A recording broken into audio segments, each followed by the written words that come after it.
So Derek, this session will be recorded and also a video stream via YouTube. That's correct. Yes. Thank you. So we'll have the recording and also be streamed on YouTube.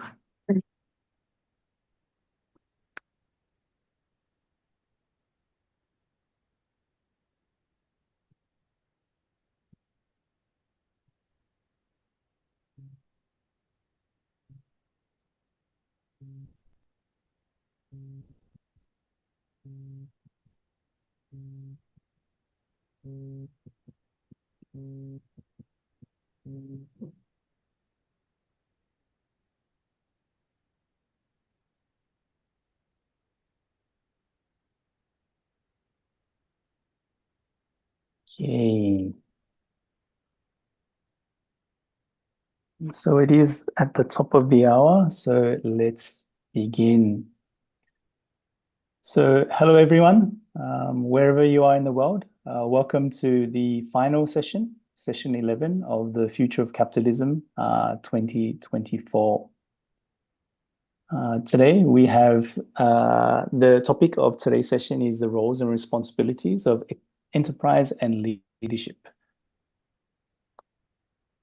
Junichi will be joining us later on, so please allow me to open the session. If you may not know, my name is Derek Tran. I am a project coordinator of this course at Shizenkan University. So it's good to see many familiar faces and new ones at the same time. Just a bit of housekeeping before we move forward.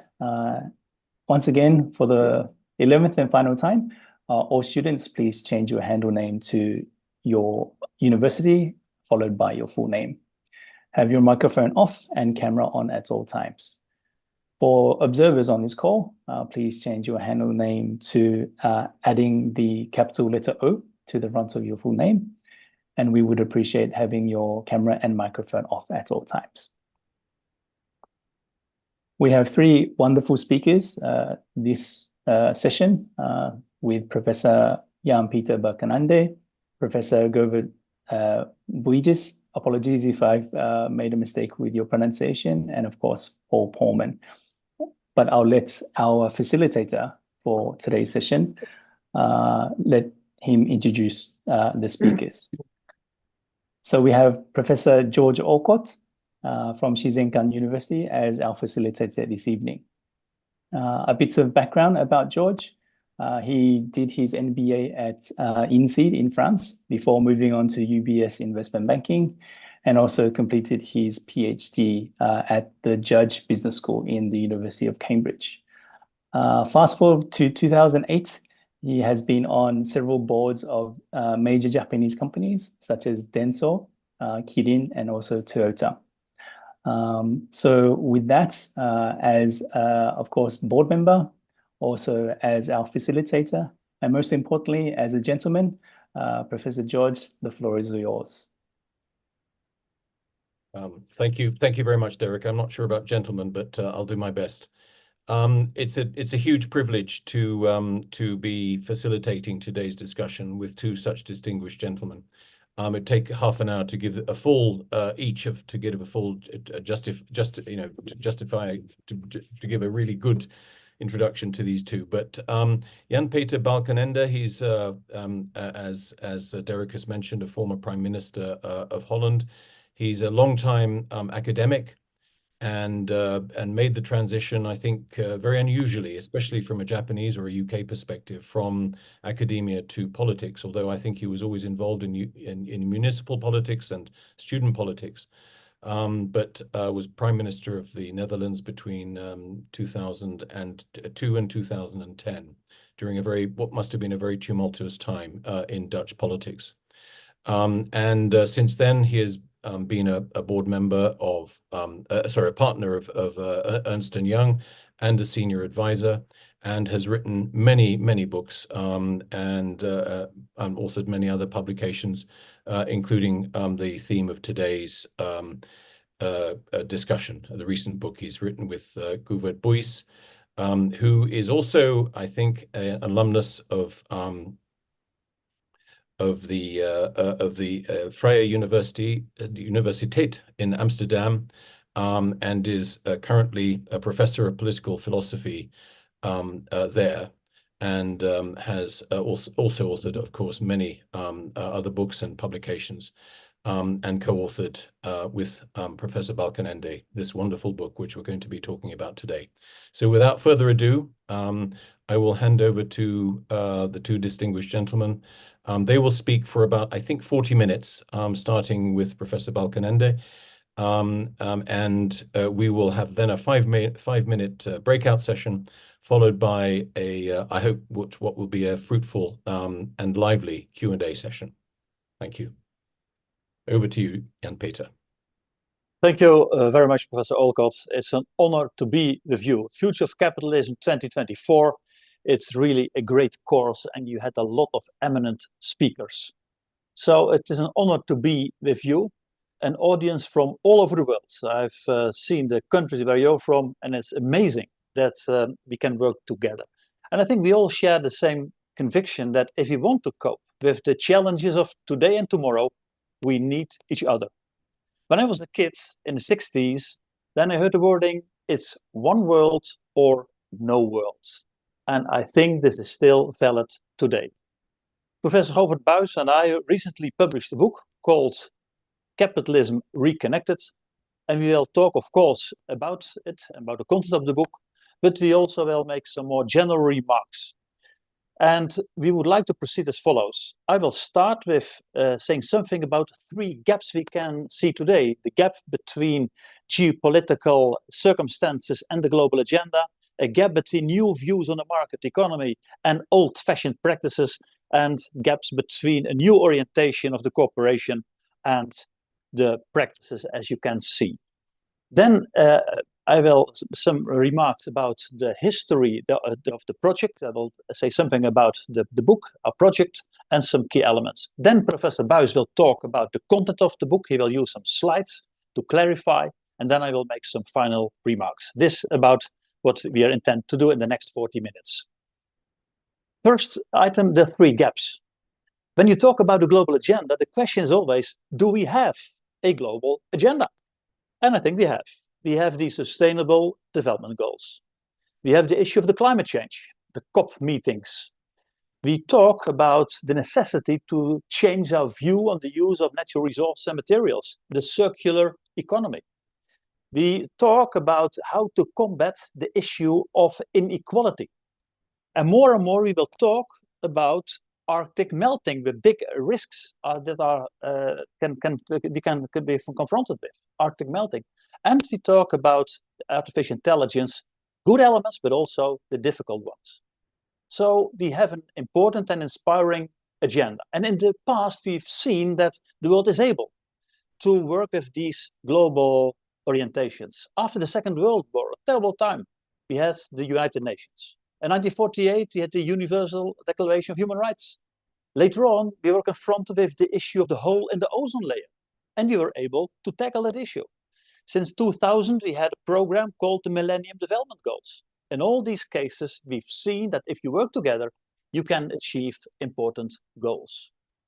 But what about today's world? We see at the moment a battle on world leadership between the US and China. There's a terrible war in Ukraine caused by Russia. We see tensions in the Middle East.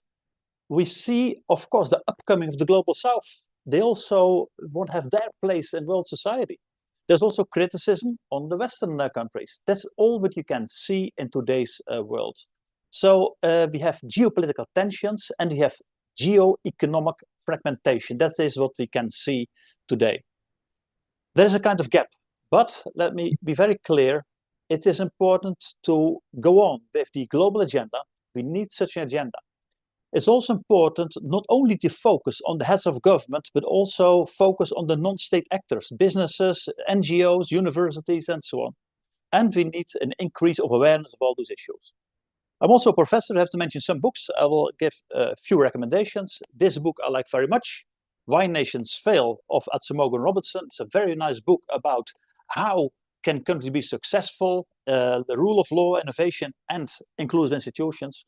The next book of a Belgian political scientist, it's called World Politics Since 1989. It's a beautiful book about world politics. And the third book I would like to mention is this one of Ray Dalio, The Changing World Order, Why Nations Succeed and Fail. This is about the first gap. The second gap, the market economy. What we can see now is there is clearly a new orientation on the functioning of market economies. I saw in your program that you also had Professor Raisi Sodia, and he is the man of the movement called conscious capitalism. If you would attend the World Economic Forum in Davos, people will talk there about stakeholder capitalism. There is a movement, the director is Steve Young, there's a movement called the Co-Roundtable for Moral Capitalism. As Prime Minister, I had the honor to meet Joseph Stiglitz, the Nobel Prize winner, and he is writing about progressive capitalism. We hear about inclusive capitalism, responsible capitalism, different wordings, but there are in fact three common elements. One, it's always about long-term thinking. Secondly, it is about serving all stakeholders, clients, employees, society at large, and shareholders, instead of only the focus on shareholders. And the third element is there must be the right balance between economic, social, and ecological developments. This is what you can see. Professor Olcott, I also understood you studied at INSEAD in France. And INSEAD is a fantastic institution. And a few years ago, I heard a presentation of Professor Rangan of INSEAD. And he said, if we want to change things in the economy, we should do things another way. He said, usually we talk about output. What are the results? And he said, it should be about outcome. What is the meaning of your activities? He said, in the economy, we always talk in terms of minimum means. The lower the labor cost, the better. The lower the cost for natural resources, the better. No, as he says, it must be about minimum harm. No harm to environment, no harm to human relations. And the third one is, he said, if you attract people, it's in fact always about competence. But he said it should be about character, care, commitment, and courage. These orientations are very inspiring. But what do we see in practice? I mentioned Joseph Stiglitz. We still measure GDP in traditional terms. We are talking about a new view on the role of the function of economies and new role of corporations, but we still measure companies only about the financial performance in the short run. We see also that there are a lot of vested interest, traditional ways of thinking. And to me, it's very clear that we have to change things. We need a new orientation on the function of the economies. And therefore, that's the reason why we've written our book. I'll come back to that, The Capitalism Reconnected. We need a new view on the function of market economy. And that's the reason I'm so happy with the fact that you have the course Future of Capitalism. Again, a few book recommendations. The first is Kate Raworth, Donut Economics. I heard she will be speaking later this year. Mariana Mazzucato, The Value of Everything. And again, Joseph Stiglitz, People, Power and Profits, Progressive Capitalism for an Age of Discontent. And then the third gap. The third gap is about the role of the corporation. I remember in the time when I studied at the Free University in Amsterdam, of course, we knew about Milton Friedman, the famous economist, the Nobel Prize winner. And he used the wording, the business of business is business. And he said, of course, you have to obey the rules of the game. You must be in line with the rule of law, but know all the other things. The business of business is business. And when I retired as Prime Minister and became partner corporate responsibility at EY, then I read the document of Professor Michael Porter from Harvard Business School, and it was called Creating Shared Value. A company must generate economic value, financial value, and societal value, and have to combine these things. So that's a new orientation on the role of the corporation.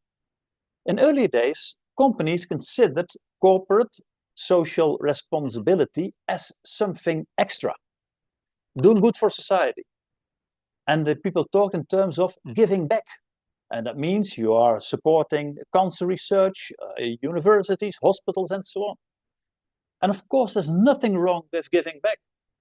But the key question is, how have you reached your profits? Because if you reach your profits by not taking into account environmental issues, not taking into account fair labor conditions, not taking into account third world interests, then giving back is not such a nice story. So if you talk about creating shared value, it is about redefining business models. And that's the reason why, if you want to talk about sustainability, you must talk about what is the strategy of my company? What about the key performance indicators? What about life cycle analysis? What about integrated reporting? What about impact measurement?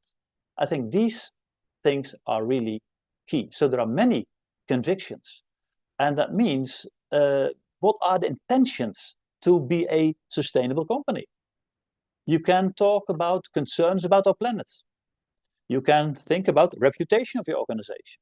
You can talk about risk management. You can talk about the view of the young generation, because young people require from companies that they have an honest and a sustainable approach.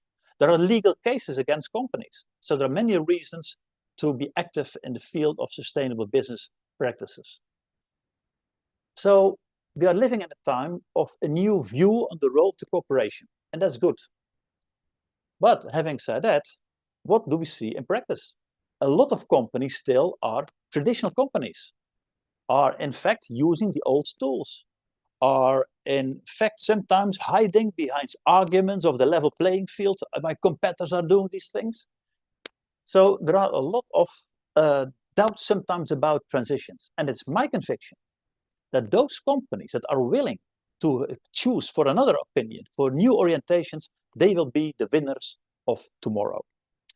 Again, two recommendations for the books. One is Paul Polman, but he'll speak later, Net Positive. And I have here a book of a Dutch professor, and it's a very thick book, more than 1,000 pages, of Rob van Tulder and Evelien van Mil, and it's called Principles of Sustainable Business, Frameworks for Corporate Action on the SDGs. I can recommend those books. Then let me tell something about my personal experiences. I told you, after my time as Prime Minister, I became partner at EY, corporate responsibility, but I also was involved in the foundation of a new organization in the Netherlands that's called the Dutch Sustainable Growth Coalition. And there was an initiative of 8 companies, 8 multinationals, and all those CEOs were convinced that it's all about the integration of sustainability into business models. So we said, if you really want to choose for sustainable business practices, redefine your business model. That's our first report. The second report is, if you really want to be a sustainable business, then talk about the implementation strategy. Tone at the top, how do you report about the activities, remuneration systems. Third report was about the question, how can we as companies contribute to the SDGs and climate change? And the fourth report was about the question, how can we as companies contribute to the circular economy? And we decided to focus entirely on the SDGs. Well, 2 of the famous leaders were Paul Polman. He made a beautiful remark. He once said, in the United States, we talk about the Statue of Liberty, but he said, we also need the Statue of Responsibility. I think it's a great remark. And we have Feike Sijbesma, the CEO of the DSM, that's a chemical company. And he said, you never can be successful in a world that fails. And I think he's right. A good point. And that brings me to a few remarks about what is key. I think the key word for me has always been in my life, responsibility. Who is responsible? Is the government, the market, civil society, or yourself, the people? Who is responsible? And the second point is how to deal with your responsibility. How can you act in a responsible way? So therefore, there's a connection between responsibility, solidarity, stewardship, human dignity, and so on. I'm a big defender of the SDGs. That's the reason why I wear this pin. The Sustainable Development Goals. And number 17 is called partnerships. You need each other to reach those goals, partnerships. I think this is really key. Another thing that's key is you must have a clear, a well-defined future orientation. You need an agenda that can unite governments, businesses, NGOs, universities, people. And the third element is you can talk about the dreams of tomorrow. You can talk about SDGs, climate change, and so on. But it's all about the question, what are your actions? What are you concretely doing? What about measurement? Well, these were my introductory remarks. And now our book, Capitalism Reconnected. What happened? Once I gave a speech in Amsterdam in the concert building, and then Professor Buys was there as well. He said, well, should we do something together? Isn't it nice? Because you have views on the economy and so on. Then we started with a starting document, and then we spoke about the people, and then we had 10 online discussions between economists. We started with Joseph Stiglitz and Herman van Rompuy. We had people like Mohammed Yunus or Jeffrey Sachs and all the others. So it was, I think, very interesting to listen to those economists. We invited young people, 2 groups of young economists, to reflect on the economy. What are your views as young people on the economy? What are your recommendations? We organized an essay contest for young researchers and master students so that also they could reflect on the function of the economy. We talked with the think tanks of Dutch political parties. We had a lot of meetings, and Govert Buys and I were accompanied by a group of economic advisors, all professors in economics, 13 of them, and they were reading our documents and so on. And that led to the book Capitalism Reconnected toward a sustainable, inclusive and off-the-market economy in Europe. And in this book, you will see a reference to the founder of modern economic theory, Adam Smith. And as you all know, he's famous because of the book The Wealth of Nations, The Invisible Hand in the Economy, a book written in 1776. But you also must remember that he wrote another book, The Theory of Moral Sentiments, in 1759. And for Adam Smith, the invisible hand in the economy always should be connected with moral sentiments. And that's what we try to do as well in our book. Why reconnected? Reconnection has to do with connection between generations, old and young, between different groups in society, rich, poor, and so on. It is connection between different countries in Europe, but also the connection between Europe and other parts of the world. It's connection with nature, with the environment, and it's connection with values. These are some of the orientations you can find in our book. It's a book about economic analysis, but also a book about what are new economic views. We underline the fact that if you talk about the economy, you must underline the necessity to reflect on values. I mentioned the Sustainable Development Goals. The basic idea behind the SDGs is leave no one behind. And the encyclical of Pope Francis, Laudato Si, it's the wording, we should consider our planet as our common home. I mentioned already the theory of moral sentiment of Adam Smith. And in our book, you will find values like human dignity, inclusivity, circularity, and co-creation. So be aware of geopolitical developments. And this is a book about Europe, but the meaning is going much further. It has also, I think, a worldwide dimension. So this is what I try to say about the book. And now I think I've been speaking long enough. It's now time for Professor Govert Buys to take over. And he will talk about the content of our book. Govert, over to you. Thank you very much, Jan-Peter, for giving this beautiful first half of the speech already with so much perspective and depth in it. Yeah, and thank you as well for inviting us here. I think it is a real honor to contribute to this wonderful series.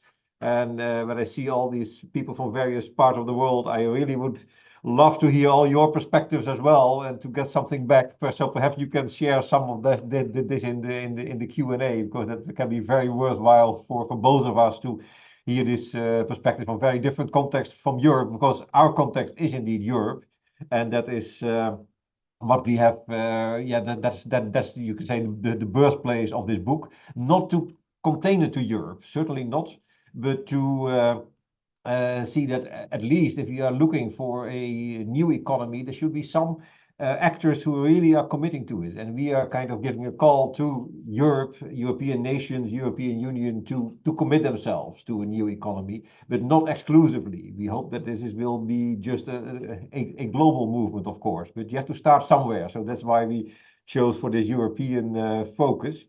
I will share some slides with you to go into the content of the book a little bit more. So it is always a kind of tricky moment whether this is going to be successful, sharing the slides. So we will see. We practiced it earlier, so it should be okay, I think.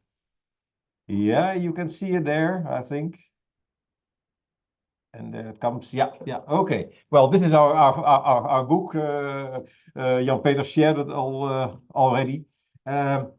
And it's not the only one on capitalism and on the reorientation of the economy. And I just have some, and Jan-Peter mentioned already as well, quite a few of them. You see the book of Paul Polman there, Kate Raworth, etc., Stiglitz, Mazzucato. And then you can ask, well, why did we write our book actually? What is the unique perspective of our book? Well, it has already been mentioned.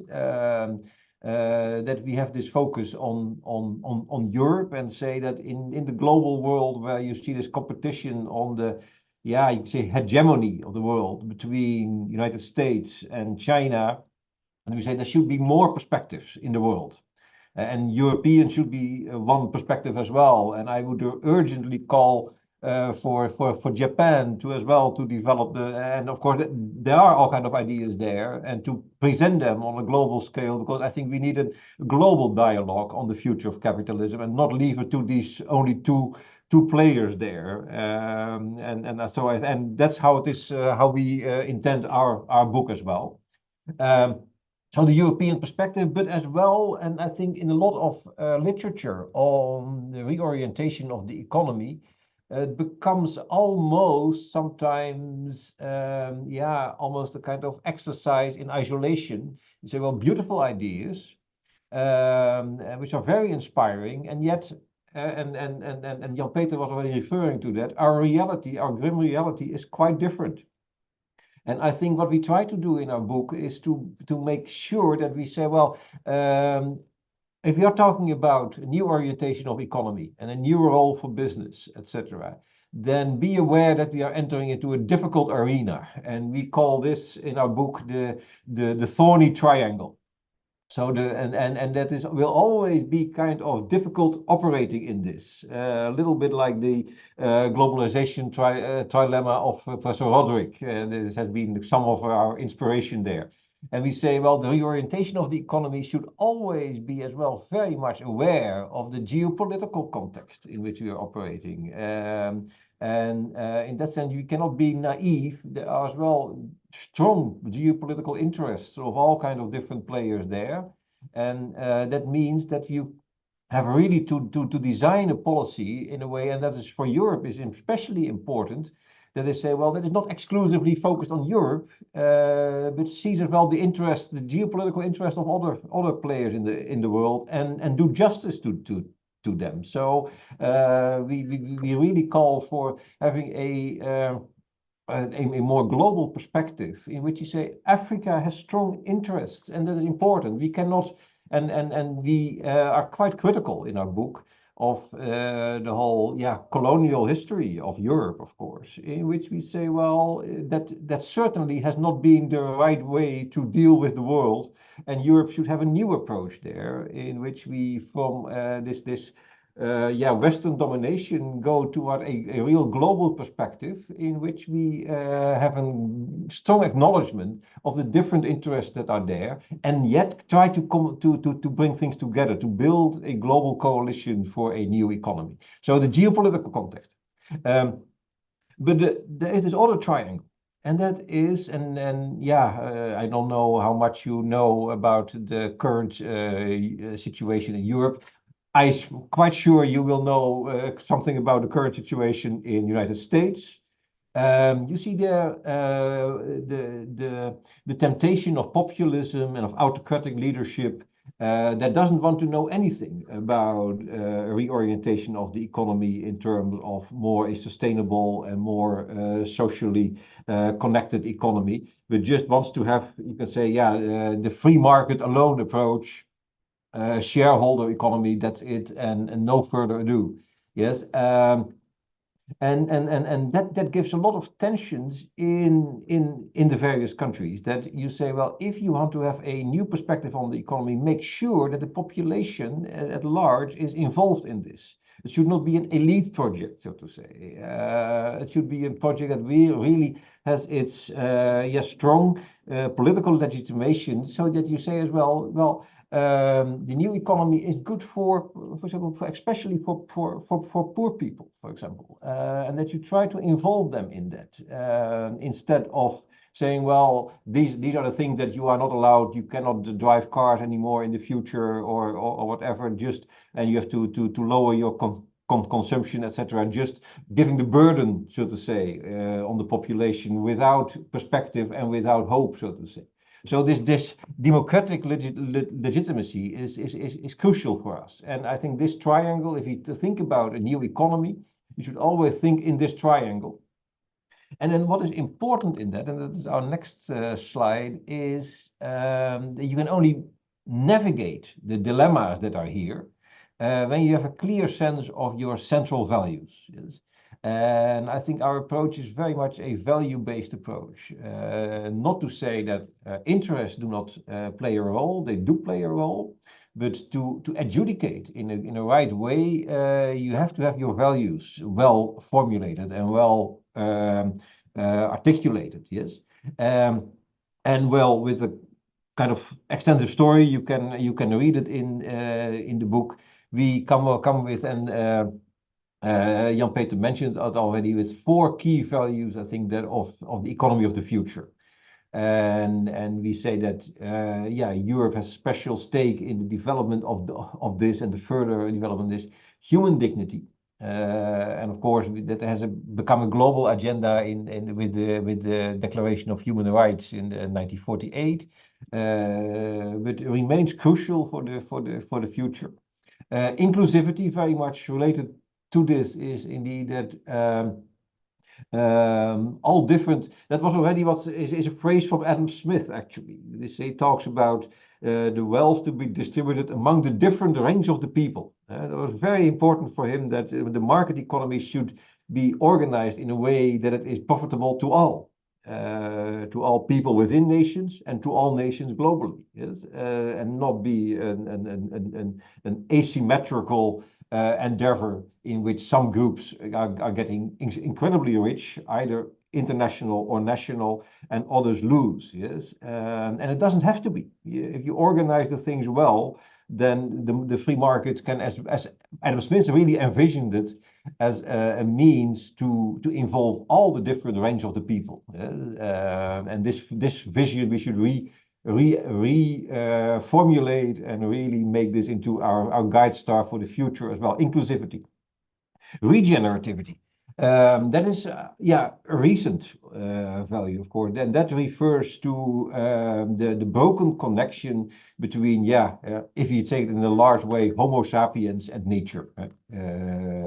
Some people talk about the Anthropocene, but our economic activity really gives a burden on nature globally, which nature cannot bear in the long term. So we should really redesign our production processes and our companies and our systems that it allows both for nature and for human beings, by the way, talking about stress levels and psychological strains of capitalism, that they can regenerate, yes, getting all the time new energy, that we do not take more from the earth than it can regenerate itself. So another word for this is circularity, which is as well a beautiful phrase.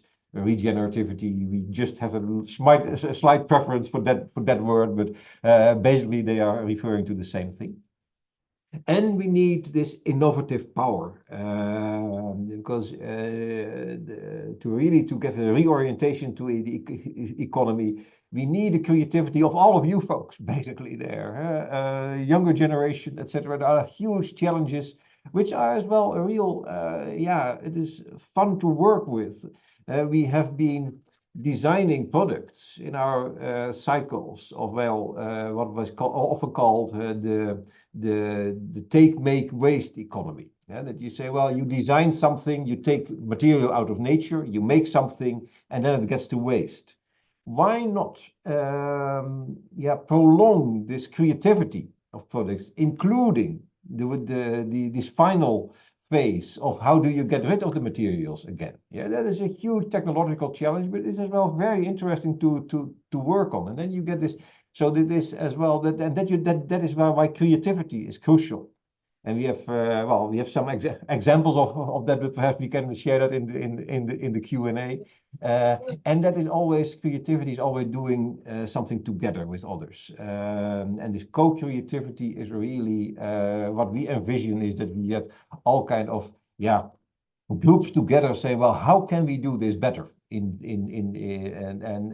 how can we do this in a different way and get in that sense this whole cycle of innovation going, people and as well actors. I come to that in a few moments. So these is our actually our central image there actually.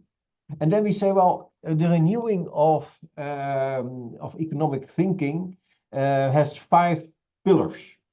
And you see them here in the vertical way, and they are in the book as well. But I made as well one that we can turn it around and it's a little bit easier readable for you.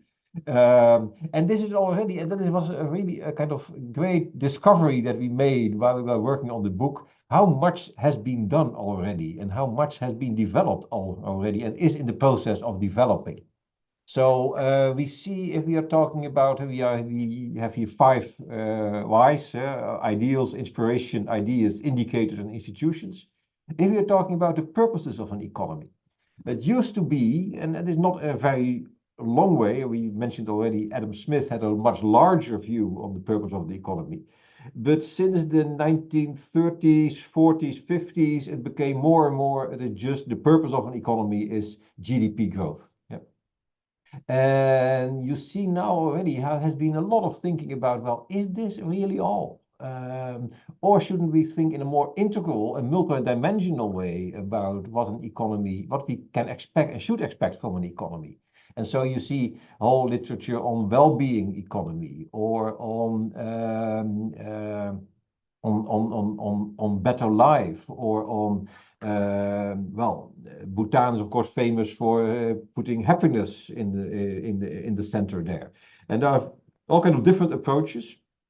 And I take already immediately now the 4th pillar, because what we see in recent years is that all these approaches have been as well that have been put into new indicators. If you go to the OECD Better Life Index, very interesting, then you see there 11 indicators, and they are all measurable. And you can see, well, how is Japan doing, or how is Kenya doing, or how is Brazil doing on these 11 indicators. And you can even, if you go to the website and you play with it, you can give different relative weights to the various indicators, etc. But that is already and has become a very advanced science in itself. And still needs a lot of development, but there is a lot of new indicators are already there on the national level. We need new inspiration, and that is especially we need to be upfront and to be open about the values that are guiding us. Saying, well, this is what really inspires us, and this is so inspiration there. Ideas, economic ideas. Jan-Peter mentioned already Adam Smith. In recent years, we see a lot of new attention for, you could say, the whole Adam Smith, and a lot of new thinking about economics, not in terms of what we call homo economicus. So people are just about your financial interest, maximizing your preferences. But there's a lot of new thing. Well, is this really what human beings are? And aren't human beings as well are cooperators? There's a lot of biological input there, by the way, in which you get a new view on human beings, and therefore a new view as well on what economics as a science. Perhaps it should not be a science of maximizing profit, but a science of how people cooperate. Yeah? Then you get an entirely different view on what economics is. And the final thing is, and I mentioned already these indicators is institutions. Yeah, and we need a new balance between various institutions, and we call that the multi-actor approach. And this is our place there, our figure there that we made up there. And you can say there are three large spheres. The sphere of you could say practicing the economy, and it's by businesses, consumers, finance, etc. But it is as well that is as well crucial for an economy and belongs integral to the economy is to make it possible, to facilitate. And political institutions, civil society, communities, and nature are facilitators of the economy. And therefore they should have their own role well recognized and all. And there, the blue ones are the innovators of the economy. New ideas, evaluations, critical analyses, and especially, for example, it was already mentioned Laudato Si, this encyclical of Pope Francis. That's what we call imaginative reflection. Yeah, think about new ways of how you can organize an economy, and that is. Can be philosophers, can be theologians, can be spiritual leaders from all kinds of different views, and and that's very important. Is an integral part of the economy. Yes, and only when you have the cooperation between these various actors, so to say, and the acknowledgement, vice versa, of their importance, you can work toward a economy for the common good, as we call it, or responsible capitalism. And then this figure becomes a kind of flying wheel. That is the image that we use in the book as well, in which everybody can start. You can start. Communities can start, universities can start, businesses can start themselves and redefine their role, and then involve others, build coalitions, and start then a movement toward this economy for the common good, or responsible capitalism. So that's basically, I think, what we try to do in the book. I have not talked about at length about the whole geopolitical tensions as we see it now. We have an analysis of this in the book, and we can come back to that, I think, in the discussion as well. I think this is a fascinating element as well in itself. Final thing which I did not mention, I should mention when we are talking about indicators. I mentioned on the macro level, yes, GDP. This is as well a very interesting development, and then we are talking about businesses, about indicators at the business level. Yeah, what we call integrated reporting, in which you say, well, it is not only that companies should report and evaluate their financial results, but as well their total, their ecological results and the social results. And as well, what is called integrated reporting is really very interesting way of bringing these various measures together, and there as well to have a broader view on when a company does well and when a company does not well. So I think that is our kind of the key elements of some key elements of our book there, which I just briefly. Of course, there's much more to tell, but I leave it here and give the floor for some final remarks back to Jan Peter, I think. Yeah, some brief remarks because we are running out of time. In the beginning, I mentioned the wording "one world or no world," and if I see the class profile of this group, is fantastic. People from Spain, Japan, India, Indonesia, Brazil, Malaysia, Belgium, Mexico, Canada, Bangladesh, Thailand, Japan, South Africa, Mexico, Singapore, South Korea. I've been in all those countries except Bangladesh, but 2 weeks ago I was invited by the ambassador of Bangladesh to give a speech on the National Day reception. But the funny thing is, if you're in those countries, you can feel that discussions are changing. That's good. 5 key elements. First, I would like to align the importance of the power of ideas. We are living at a time we need new solutions, the power of ideas. That's one. The second point, we need a sense of urgency. There are so many issues on our agenda, and if we wait, we get difficulties, and the longer we wait, the higher the price will be. Third element is all about responsibility. Years ago, when I did my PhD thesis in 1992, and 1 year later I became a part-time professor at the Free University in Amsterdam, then I used the work of Peter Drucker, the famous economist. And he said, in those days already, responsibility will be the guiding principle of the 21st century. And I agree with him. He said it years ago. And again, we have to recall the importance of responsibility. Fourth component, it's always about cooperation and the necessity of partnerships. That's really key. And last element is, if you talk about those developments, it's all about passion. You need passion because it's key that we are willing to change the world, and it's necessary.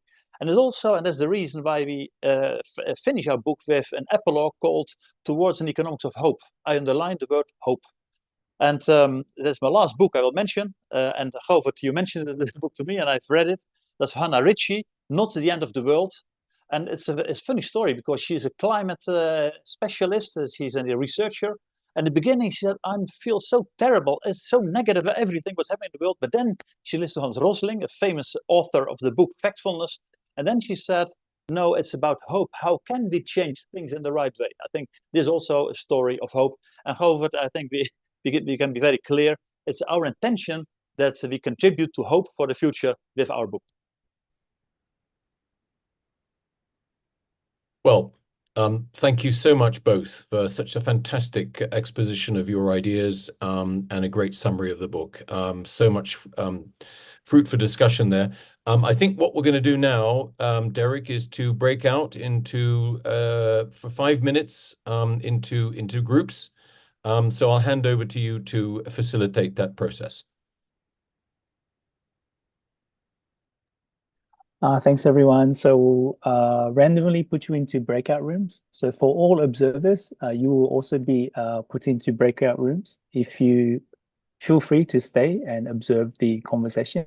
If not, please return to the main session. So with that, see you in 5 minutes.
So I think we're back. Is that right, Derek?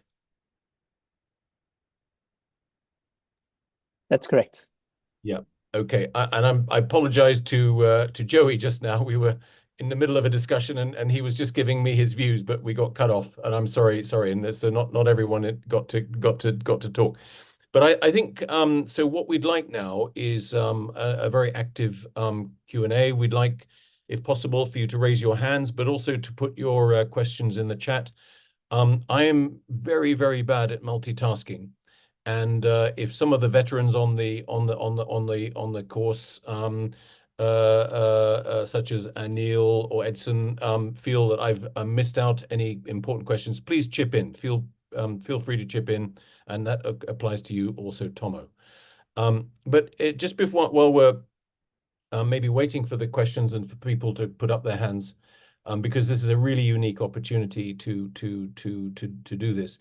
I just wanted maybe to, because one of the perspectives that was missing was the political perspective and the role of political leadership. And I just wonder, we've got this fantastic opportunity with Jan Peter here, who's actually done this in a country which is, from my perspective anyway, from the UK, known for difficult politics where compromise with the opposition parties and forming coalitions is so important to get things done. And you know, it's an increasingly polarized world, and I note that even in Holland, your party, the CDA, has been hollowed out, and we now get this increasing polarization between left and right. And what is the role of politicians to drive the kinds of agendas that you have been advocating, which are completely necessary for saving ourselves for the next generation? And if you can talk about your brief experiences there, that would be terrific. Yeah. George, talking about the Netherlands, maybe you know the word polder model. Polders are piece of reclaimed land. And I mention this wording because in the Netherlands we understood that if you want to keep your feet dry, because we are a country partly below sea level. So already for centuries, people said, if you want to keep your feet dry, you must work together to keep dikes, etc., intact. And we've seen that in the 17th century with the Dutch East India Company. Later on, we tried to avoid the class struggle between labor and capital. And today we know you must work together. That's the reason we always have coalition governments in my country. So people do understand in the Netherlands, you must work together. In my time, when I was prime minister, of course, we could receive criticism from NGOs, some from the union. But despite the criticism, we worked together with the employees and employees associations to realize our reforms. We understood you need each other. And also during the last 10 years, we have the pension agreement, the climate agreement, the energy agreement. We know that you have to work together. And of course, it's confusing at this moment, but we can see in my country as well. That's true. If we talk about politics today, we see sometimes the upcoming of autocrats in the world, also the upcoming of populists in the world. We see that. Populism, I always say, be aware of why do we have populism. It says something about the feeling of uncertainty, discontent of people. So you can blame the populists, but my problem is with them, they don't have the right solution. So they're exploiting the sentiments of negativism and uncertainty, but it's not a real solution. So that's one issue, the populism. The other point is, there's also risk in politics when people talk about, let's say, the political profile or re-election or whatever. The risk of politics is that there's a kind of short-term focus. And what keeps me busy in politics is, of course, you need a long-term agenda. If you want to say we will be in line with the SDGs, we will combat climate change, we want to reduce inequality, this is not something for the next elections. This has a long-term character. And I think politicians do have a responsibility to act in that way. Maybe it's a bit optimistic and is more hopeful, but this is what politicians should do. That's one. And the second point is, sometimes there's so much focus on what politicians are doing. And at the Govert and I, we are talking about a multi-actor approach. If you really want to realize sustainability goals, SDGs, you must have the government, and the businesses and the NGOs, civil society, and universities and schools. You need them all. And the last remark, if you want to change things, it's always about two things, mindset and mainstream. Mindset is, what are the guiding principles? What's necessary to change? And mainstream means it should be carried out by everyone. And I think we need to do it. And therefore, in our book, and Govert did a fantastic job. 2015 was a positive year. It was the year of the Sustainable Development Goals. It was the year of the COP21 meeting in Paris. There was a kind of hope in those days. In 7 years' time, it has changed completely. But I think we should feel obliged to do good for society in the long run. There's all many young people are here. It's about their future, and therefore we have to change things. Absolutely. Thank you very much indeed. For that. I think we can all learn from Holland in particular, but Europe in general, on all of these issues. Okay, we've got several hands up, and we've got also a couple of questions in the chat box. So should we go over to Sean from EASAFE? Sorry, Thank you so much. If people can put mute on to cut down the background noise, that would be great. I hope you can hear me clearly. My question is, you spoke a little bit about the sense of urgency and the sense of responsibility. And what's happened, I've seen like in the last few years, especially at the Conference of Parties, whenever it comes up that, more environmental action needs to be taken, a lot of emerging economies have a stance of just having climate justice and saying that, we need to grow first and need to increase our GDP first so that we can provide the basics to our population, and then we'll think about the environment. And to some extent, like the challenges that emerging economies are dealing with at this point, whether it is bringing energy or education or healthcare or just the absolute basics, like it does become incredibly difficult then to put environmental issues at the forefront.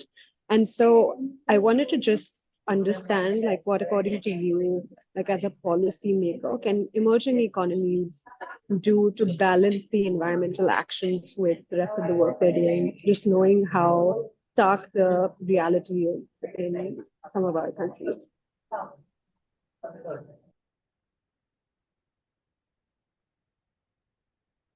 Maybe I'll first start. Okay, Sean, this was a great question because you talked about the emerging economies. And it's true, you have to analyze who caused the problems in the past and currently. And you have to blame the Western countries for that. And at this moment also China, because it's the biggest polluter. And so, and you can see that those countries that are in fact not responsible for climate change, they are feeling now and are confronted with the difficulties. And this is the important issue of the finance of climate policy. I've always been a big defender of course, you have to change things here in the Western world, in China and other countries, but at the same moment, be aware of emerging economies because they have also the financial issues, and it's about quality of life over there. And that's the reason why I underline the fact that we are living in one world. It's one world or no world. No one should escape. So therefore, I'm aligned with your remark about the fact that it must be an honest approach, take into account the position of emerging economies, and be aware of the fact there's a necessity that you have the financial streams to those countries to do things another way. At the same moment, also the emerging economies, they also should work on having sustainable practices.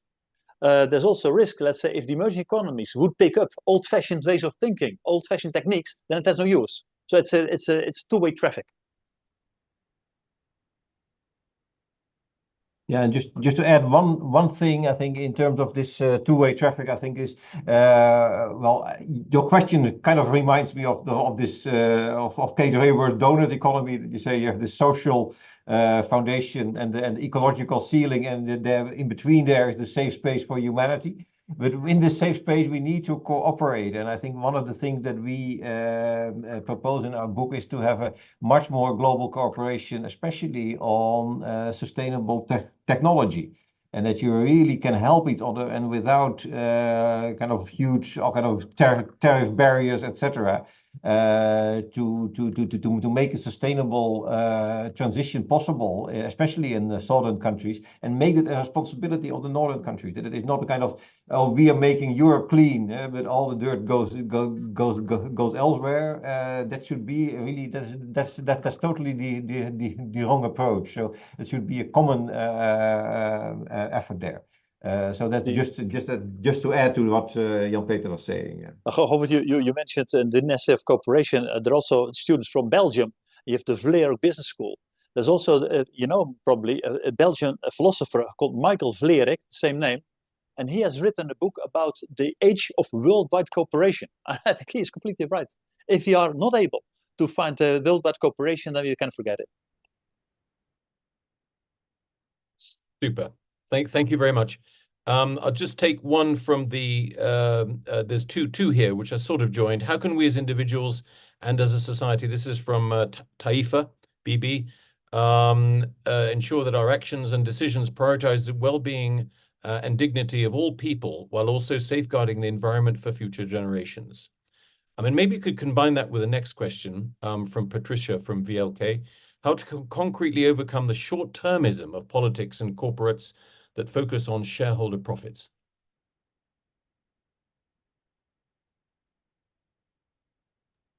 Shall I start or Robert? What do you? No, okay. Let me start. Two great questions. Let's start with the last one. How to concretely overcome the short-termism of politics? I already made the remark that a lot of politicians are focusing on re-election, etc. And it requires new leadership. And in fact, I hope that people, young people, people from business sector, whatever, that they ask politicians, what are your answers to the questions of today and tomorrow? And there should be also a debate about how politics is functioning, because if it's only about populist tendency, short-termism, etc., it's not a solution for the future. And I'm concerned about that. I'm concerned about quality of life in the longer run. So it's really essential that politicians take up that long-term approach. We must have another type of debate. And I also hope that young people, and I see it in Europe in any case, there are a lot of young organizations, they talk about those long-term interests. And then the first question, that is, how can we ensure that our action decisions prioritize the well-being and dignity of all people? I'm aligned with what Robert has said. It's also about, are we measuring things in the right way? We need a redefinition of the GDP. If you talk about business results, is it only about the short-term profits, or are we talking about the question, how is a company contributing to the SDGs? That's the reason why I talked about the gaps. There's a gap between the fact that people understand we need a new type of market economy, responsible capitalism, and so on. And at the same moment, you can see that people are acting in a traditional way. It's all about short-termism. That's a big risk. And let's say board members in my country, the Netherlands, are obliged to focus on long-term value creation. But the question is a bit, what does it really mean? And are we practicing it? And at the same point, that's what we call true pricing. What is the real price of product? Are we including the costs of sustainability in the price of products? No, that's not the case. So it's also a matter of honesty to do things another way.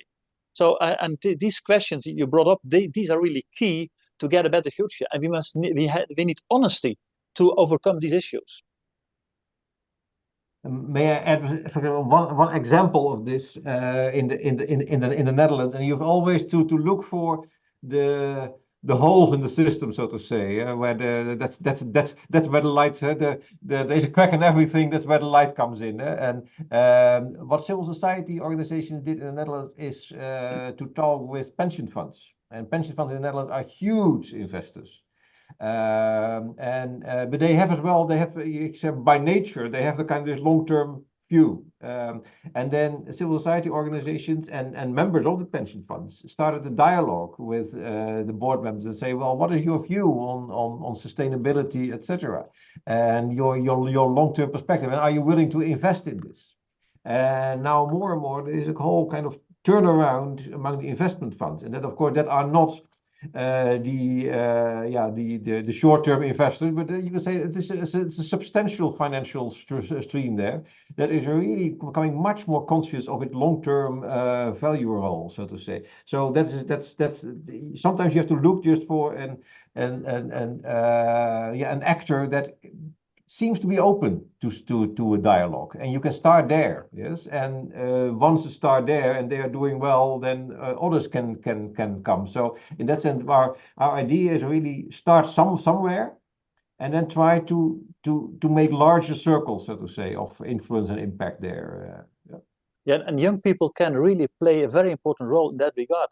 You can see that young professional companies, they are asking the board members, what are you doing in the sphere of sustainability? So you need these critical voices. And also when you talk about universities, I attended once a conference in Amsterdam. There's a lot of people from the economic faculties. And the funny thing was that the young people, the students said, we talk about new views, we talk about donut economics, etc. But what are the official textbooks for the students? And they measured it. And 84% was still old-fashioned traditional neoclassical thinking. So you need a kind of honesty if you want to change things. If you think that you can realize a new world with old-fashioned techniques and insights, you can forget it. Thank you very much. If I may just add one point about the second question. It seems that one of the problems of politicians in both Japan and the UK, which I know very well, is that we don't have people like you, Jan-Peter. We have career politicians, and what we need is more people with fresh perspectives who've had experience in other fields. And I hope that some people who are listening today will not just think about a business career, but may also at some point venture into politics to try and change things. Thank you very much. George, let me make one remark. I attended a company, and that was about sustainability policy. And I said, what is the title of your strategy? And it's a really sustainable company. And they said, it's serve to win. It's a beautiful wording, because that means you have a servant leadership, and of course you're allowed to make profits, but do it in the right way. And I think also politicians should not only focus on winning elections, no, serve to win. Yeah, exactly. Thank you very much. Martje, if I may turn to you. You seem to be from Belgium, if I may hazard a guess. Almost. I'm a fellow Dutchie. I thought so. Martje Meijer, you must be Dutch. That's clear. I'm sorry. Wrong guess. So it's an honor to connect with you both. And you've both mentioned the critical role of integrating sustainability into business and to cultivate shared values and collaborative goals between generations and disciplines. So I heard the terms co-creation, co-development, what was it? Co-creativity, if I remember correctly. So given the challenges posed by the traditional corporate structures, could you elaborate a bit on how current and maybe future business leaders could foster this culture of co-creation and shared responsibility, and what practical steps perhaps they could take to set the tone to create or be part of this inclusive future, if you will? Gilbert, shall I start with some concrete examples? Martje, that was a great question. This is really key. I already referred to Paul Polman, and he will be after this session. When he became CEO of Unilever, he said, we should stop with quarterly reporting. Why? They should be more focused on the long term. And if you go on with a quarterly reporting, only focus on short-term results, that's a bad signal. So he was very clear, no, let's do it twice a year, and then it is not a quarter of a year. It's a practical step. It was a clear orientation. Second point, but the Philips company, they're making medical equipment now. In the early days, they made bulbs. That was been their activity. Philips is a company that is involved in circularity. How can you sell light not as a product, but as a service? That means that the company stays the owner of the equipment, and you can reuse materials. You can do it in a practical way, and also counts for the medical equipment today. And Capitalism said, if I have to realize savings, I will not save money on R&D, because this is our future. These are practical steps you can realize if you have the conviction to do things in another way. And my last point is, it has to do also with moral conviction. People like Paul Polman, they've seen the poverty in Africa. They've been there. So they understand that if you are not behaving another way, you will get huge difficulties. So it's a matter of mindset. It's a matter of a kind of holistic approach, and be aware of the fact that your company is not a cash-making machine. No, your company is an organization to serve society. Govert. Thank you. Yeah, again, two remarks to add on this. Two ways you may be employed in a company, or and then with bad leadership, so to say. Yes, and that's difficult. Yes, and yet you can always then look, say, can I start something like a dialogue? Can I raise my voice? It can be difficult. Yes, so this is not always about the easy thing. That's one thing. Don't be silent if you have the opportunity to speak out or address things. The other thing is that you may become a leader yourself, or we in a small breakout session we had someone who say, "Well, I'm becoming an entrepreneur." Yes, then it is very important that you have the right concept there about what is an entrepreneur. Is that a kind of narcissistic emperor in a kind of that you say, well, everything is about me, or do you have the really attitude, say, well, what is a company? And we define it in our book as a setting of cooperation between people. And if that is your attitude as a leader, then you get a very different atmosphere. Last week I spoke with someone who is in a family business, a large family business in the Netherlands, making paint. All kind of different to paint houses, etc. And she said, well, I didn't know that much about sustainability, etc. So I asked some of my younger employees to make together a green team.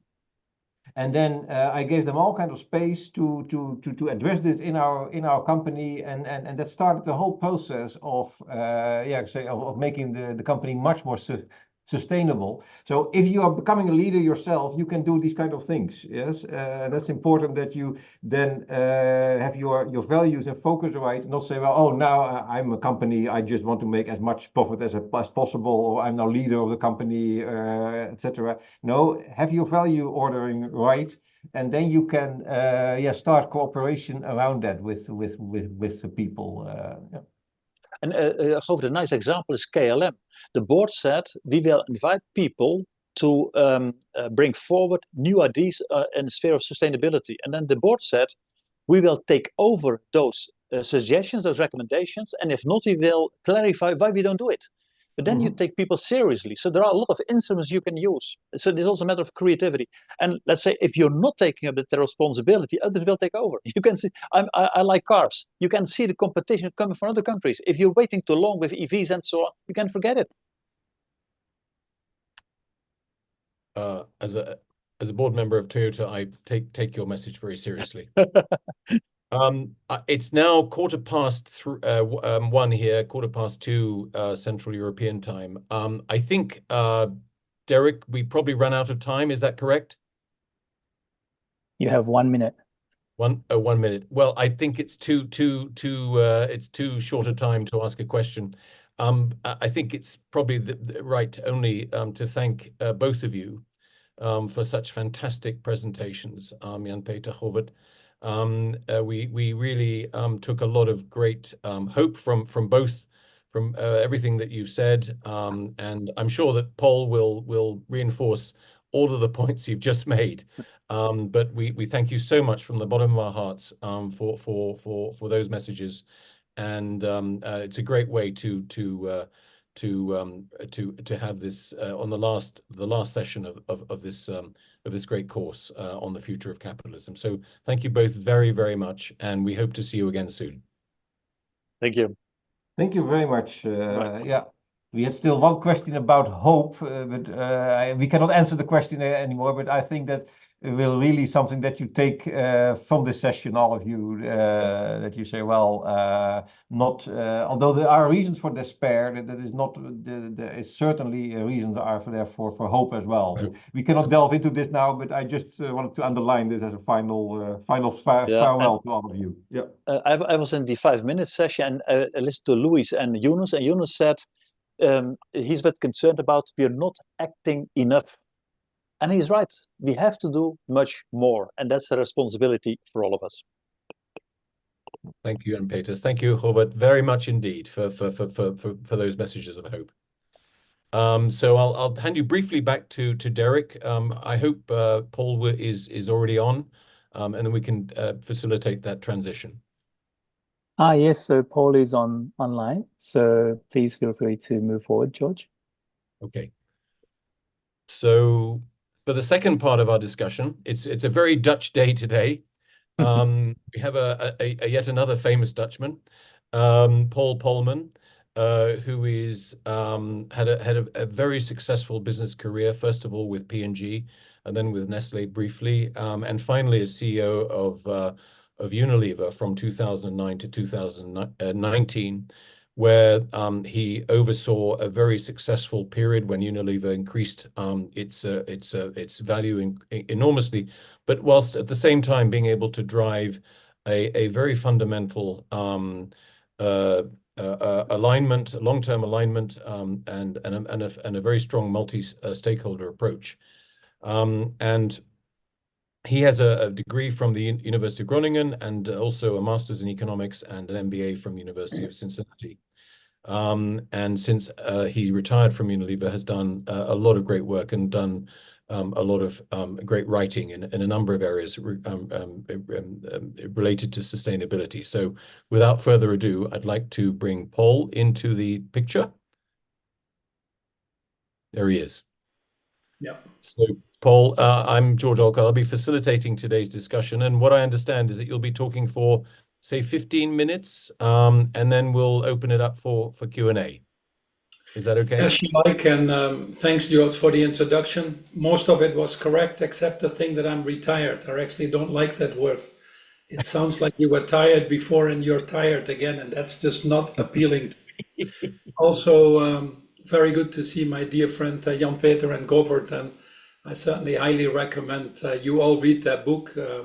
It's one of these things that it's good to read a few of them to really have that settle in. There's a lot of richness in that, and Jan-Peter himself chairs the Dutch Sustainable Growth Coalition and is definitely being seen as a leader in the Netherlands in this respect, and certainly a lot of respect for both of you. And then thanks also to Junichi-san for inviting me once more to be here. I think I've been there since the induction of the program. I remember the discussions we had at ESA, where I'm actually on the advisory board, and then Shisenkan last time in Japan just a few months ago. And it's so important that we debate what this future of capitalism actually could look like. And it's really up to us to shape it. And it starts with education. We can talk about that more if you want to. And I'll limit my remarks probably to leadership the more I think about it, because that's the missing ingredient that we need more than ever. And what you are doing, which is basically creating a big enough cohort of next generation business leaders, is probably the most urgent challenge that we face. Happy to talk more in detail what the leadership is that is required to get this desired form of capitalism, if you want to call it that way. And I'll refer a little bit to my book, Net Positive, How Courageous Companies Thrive by Giving More Than They Take, because courageous companies are made up of courageous people. And that probably links directly to the type of leadership that we need. I'm convinced about two things, and listening to the end of the previous conversation. The first thing is that the issues that we face are really of significant magnitude now. In fact, they're so big that we can't solve them alone. We had our opportunities, but we squandered it. Now we really need the broader partnerships to solve these challenges. Cooperative leadership versus competitive leadership is what I call it. And we know that it's difficult. It's difficult to do. Many people not trained on how to do it. And the second thing I would say is that business increasingly has to be in the driver's seat. The geopolitical environment is difficult. The multilateral institutions are not quite working the way they should. Politics at national level has become gridlocked, not least in my own country, the Netherlands. And it's business that really, the responsible part of business, that needs to be in the driver's seat to unlock and get us into the right frameworks, legislation, of course, in cooperation with civil society, of course, by working hand in hand with governments, but that initiative has to come from the private sector, and we're seeing that happening increasingly. So it requires a movement to drive that change, and that is actually what Net Positive is trying to do, get you in a different frame of mind on what good looks like. Currently, most companies are what I would call in the CSR mode, corporate social responsibility mode, which basically deals with less bad, a little bit less plastics in the oceans, less deforestation, less human rights violations in your value chain. But ultimately, we've overshot the planetary boundaries to such an extent that less bad is simply still bad. And that's the issue that we're facing right now. Why we see climate change going up, why we see inequality going up. We really need to change our mindsets to become mindsets that I would call regenerative, restorative, reparative. Only about 12% of the sustainable development goals are on track. And certainly the transformation that society needs right now is not going to be easy. It's a bumpy road, but one thing is for sure, we're running out of time, and the collective actions that we're taking is nowhere near the level of what we need. And I think the previous speakers referred to that as well. There are enormous mega trends happening, or shifts in society. Some of them confuse the CEOs of this world or pull them back to the shorter term, but some of them really need to be highlighted more, especially the ones that concern the future of humanity. We're seeing shifting demographics, we're seeing challenging geopolitical environments, we're seeing an acceleration in technology and AI that you're well familiar with. But the most devastating ones are probably coming from climate change and biodiversity destruction, and they're obviously closely related. The other one is the growing level of inequality, I would say, again, closely linked to climate change again. I was at the World Economic Forum this year. I didn't see Jan-Peter, I don't know if you were there, but worryingly, climate change, in my opinion, fell a little bit off the agenda. It was all about mis and disinformation. The geopolitical tension, as you can imagine, only gone up since then, even further, and generative AI. In fact, you would have walked through the main promenade there and you would have thought we were in California. Totally a group of people, frankly oblivious to the main issues that society is facing and living in their own bubble, trying to become billionaires. That despite the WEF's own risk report, to be honest, where they're calling out extreme weather events, critical changes to the Earth systems, biodiversity loss and ecosystem collapse, as well as natural resource shortages as some of the biggest threats that we will be facing over the coming decade. So perhaps a reminder again that we constantly need to push against what I might call climate complacency. We saw in 2023, again, I don't need to give you the statistics, you know them better than I do.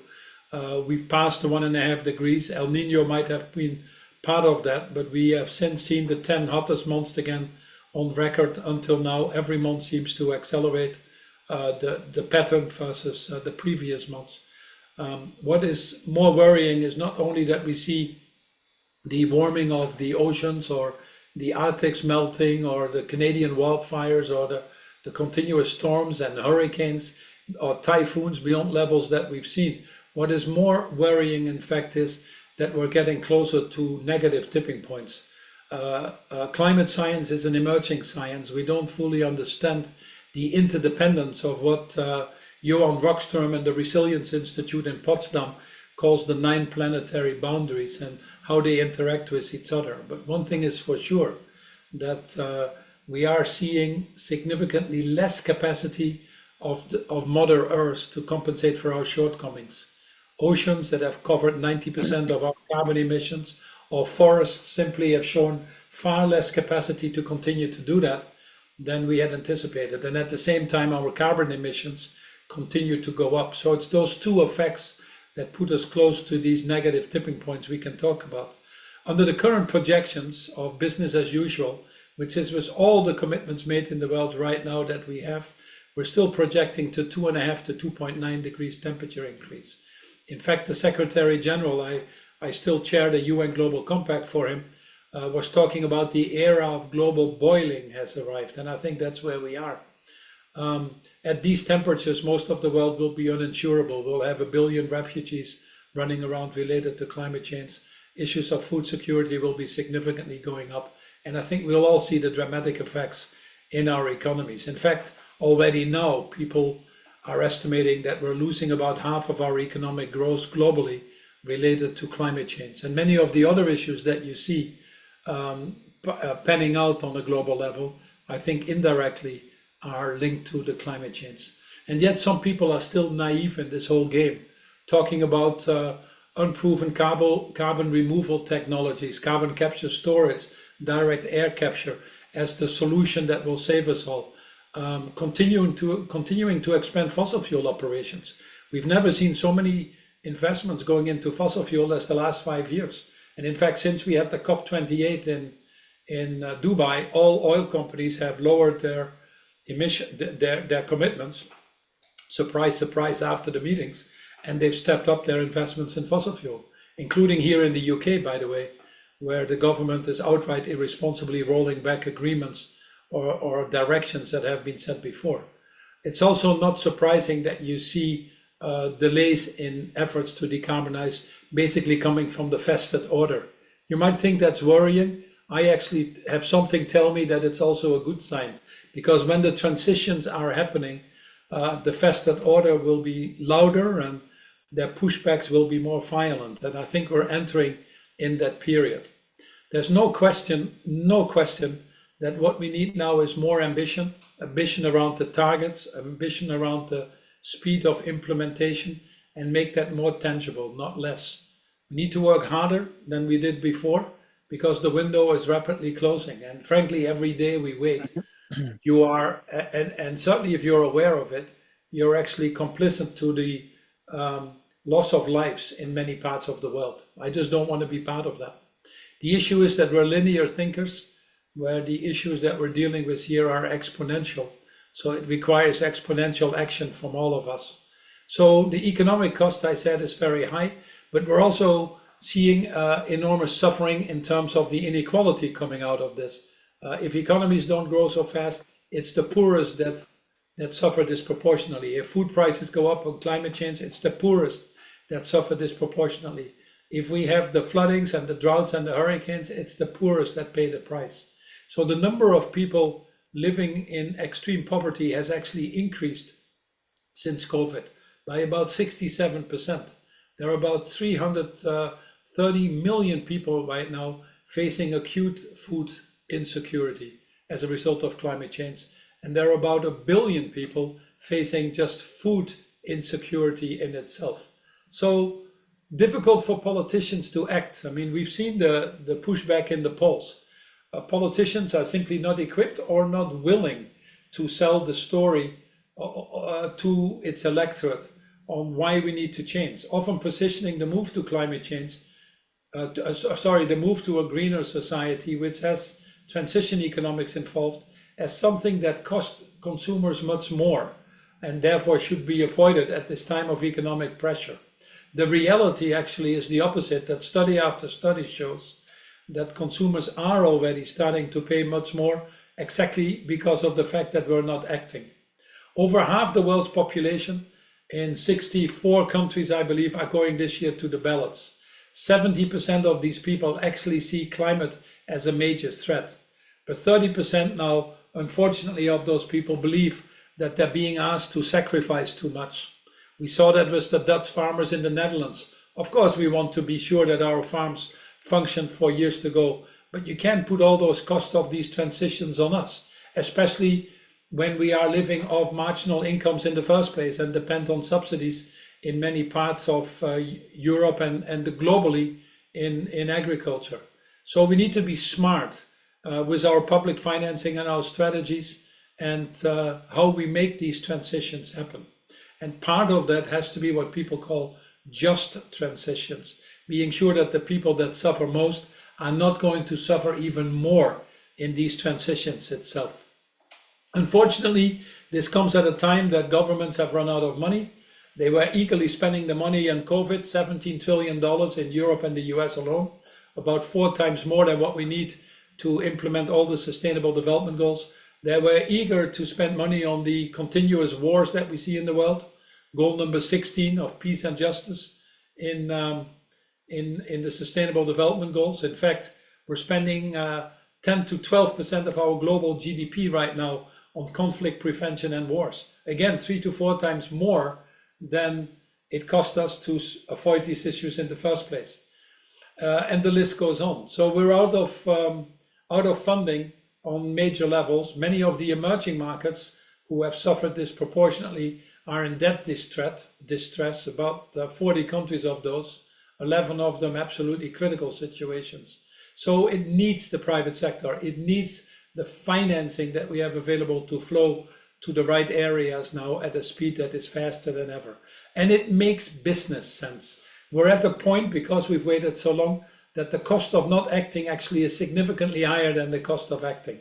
Jan-Peter is a big supporter of EY, so I apologize for mentioning a Deloitte study. But Deloitte was showing that if we don't do anything, business as usual, we would incur a cost of about $178 trillion by 2070 under the current trajectory. And if we would do, by all means possible, by the way, stay around the 1.5 degrees still, we could turn that into a $43 trillion benefit. The cost of not acting significantly higher than the cost of acting. And by the way, that's true for our food systems as it is for changing our other industrial sectors like tourism or fashion or airlines or whatever you want. Moving to sustainable value chains, industry after industry, has now proven to be cheaper than staying with the current trajectory. What we have discovered, especially since COVID, is that we can't have infinite growth on a finite planet. So we just need to change the way we measure success and do things. Either we stay with what we do and face the consequences that will be catastrophic. 80% of species have been lost over the last 5 years alone. 2 million are at risk of extinction. It's just a matter of time before it's our turn. Or we rise to the challenges, behave like adults, and make the dramatic changes that we need to get us to this more sustainable, more equitable, more inclusive future. Tinkering around the edges simply won't do anymore. I know which one I would pick, and I hope you'd be in the same camp. We are moving, that's the good thing. Last year alone, $1.8 trillion on green energy investments. That's up again 20% versus a year ago. In electric vehicles, up 37%. Solar capacity nearly doubling. Wind, battery capacity. We are clearly at the point of tipping points. Corporately in the business world, we have $27 trillion of revenue that have made commitments to get to the net zero, driven by innovations and new technologies, but also by signals from the marketplace and legislation. Governments are moving fast. 90% of the emissions are now covered by net zero commitments. Legislation like the Inflation Reduction Act or the CHIP Act or the Science Act or the in Europe the Green Deal or the carbon border adjustments or nature protection laws are coming in very, very fast. Legislation is not only moving, but it's heavily used. In every country in the world, companies or countries are being attacked. You saw the Swiss ladies over 70 winning last week in the European Court for Climate Injustice, and that will increase significantly. Citizens are asking for changes. Most people, cost and quality being the same, will buy from responsible companies and buy sustainable products. No question around that, by the way, all over the world. Financial markets are changing. $70 trillion of assets under management committed to decarbonize their portfolios. I think personally that the biggest changes will come from your own employees and all of your companies. We did a study with one of my foundations. 30% of people in companies have left because their values were not aligned with what the company stood for. And 60% is actually considering leaving because the ambitions that the companies are setting are not as high as they should. And companies are paying increasingly lip service to some of these things where their public narrative doesn't match their actual behavior. So the issue is not that we're not moving, we're in second gear in the car, and it's much easier to accelerate to third or fourth gear when you're there than if you would be in reverse. But the reality is we need $4.5 trillion, and that's a scale that we've never had before. So it is a challenge. The change that needs to happen well beyond the size of the Industrial Revolution, the speed well beyond the size of the technological revolution. And as we know, any transition of this magnitude has bumps in the road. The Ukrainian crisis showed some bumps around energy prices. The geopolitical tensions show some bumps. Transitioning some of these industries will show some bumps that we just have to recognize. But it doesn't mean that we have to use every excuse to let the ones that have a vested interest not to move take the majority of the voices and push us back again. That would be unacceptable. So business is critical. Now, most companies are still very simply in what I would call a harm reduction mode, or in some cases do no harm. You'll see very few companies moving to a do-good mindset, putting a little bit more in communities and their value chain or their environment, reversing some of the damage. But the only thing that ultimately counts is what I call a just regenerative mindset. And that requires gaining a deep and holistic understanding of the total system we are part of, understanding that we are part of nature, understanding that all of us are connected in the end, understanding that we need to change the systems we work in to support this regenerative and justice part of the transition that I've been talking about. So Net Positive talks about that, how that transition is there. It's not written by academics, in due respect, or it's not written by consultants, but it's written by someone who's run a major global company for 10 years and tried to make these transitions and put it on a certain path to get there. It's the second best-selling book, the third on the Thinkers 50 list, and translated now in 14 countries. And it seems to ring a bell with people. So I would refer to that book in more detail if you want to go a little bit deeper in any of the things I talked about. In the book, we basically ask two simple questions. How can we profit from solving the world's problems, not creating them? And is the world better off because my company is in it, yes or no? A thriving planet can't be one that contains the widespread human suffering or stifles the human potential. Nor, I hope you agree with me, can business succeed in a dying planet. It's really in all of our interest to make these changes with the speed and scale. It's not a question of a lack of money, tools, or technologies, nor actually are the real issues climate change or deforestation or food insecurity, what we talked about. I think many people would argue that the missing element is actually willpower or leadership. People will argue that the real issue that we are facing is one of greed, one of apathy, one of selfishness. So ultimately, it is about leadership. And in order to transform your companies to be sustainable, to be more purposeful, you need to start with yourselves. You cannot be purposeful as a company if you're not purposeful yourself, nor can you be sustainable as a company if you're not sustainable yourself.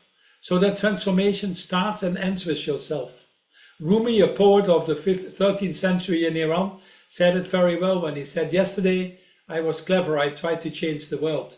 Today I'm smart, I'm changing myself. That leadership from the top is key. And yet we don't see enough of it. Too many leaders are avoiding taking responsibilities of their total impact in the world. Many stay in scope 1 or 2, reluctantly being dragged into scope 3. But most of them still think that if you can outsource your value chain, you can also outsource your responsibility still. That simply doesn't work anymore. Many play not to lose instead of win. The targets that we need to set are clear. Science has spoken. We can deny it like the 5% does, but that would be awfully stupid to do. So if the science says this is what we need, why don't we set the targets as such? I know it's uncomfortable. I know you don't have the answers for all of it, but that's exactly the territory you need to move to make fundamental changes. Staying in the comfort zone won't do it. And yes, as these challenges are so big, it requires the partnerships. It's uncomfortable to listen to people that sometimes might tell you the uncomfortable truths, to work with governments that might not all be functional in all parts of the world. But if we don't embrace these broader partnerships, we simply won't get there. So it's a road not walked by many. It's a road that is difficult. It's a road that people that walk it have many scars on their back. But tell me the alternative. Which road would you walk if you don't want to walk the road of progress to a more sustainable, more equitable, more inclusive society? With COVID, we've seen a bifurcation happening. A bifurcation in business models, where companies that were run more longer-term, purpose-driven, embracing partnerships, putting sustainability at the core of their operations, were actually more successful than the ones myopically focused on the shareholder or running it from quarter to quarter. But we also saw a bifurcation in leadership, where leaders that had a higher level of humanity, humility, empathy, compassion, embracing partnership, longer-term focused, these leaders actually were better placed than others. Not surprising, because in a time of enormous uncertainty, mental stress, anxiety, these leaders installed a certain sense of tranquility and got the following.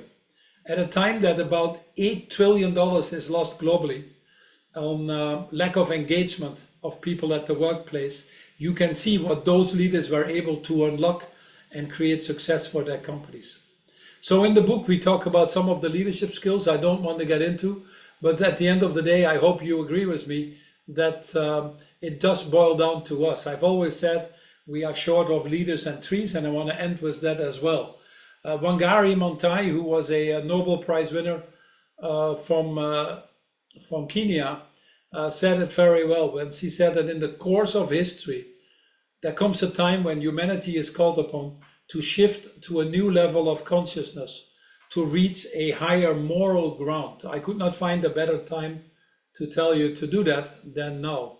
So thanks for your attention. Let's open it up to some of the discussions and questions or comments you might have. Over to you, Josh. Thank you very much, Paul. And I apologize very much for suggesting in any way that you were slowing down. We can all see how much you haven't. I've had a technical problem because I've had to switch to my battery was not charging for some reason on my laptop, so I can't. It's very difficult for me to see the chats. So Junichi is my co-host, and I for questions that appear on the chat, maybe he can ask those. But in the meantime, if anyone has any questions, or please raise your hands. Junichi, are there any on the chat? There's one. Yep. Maybe can I name the one who posted the question? Foster from Gibbs.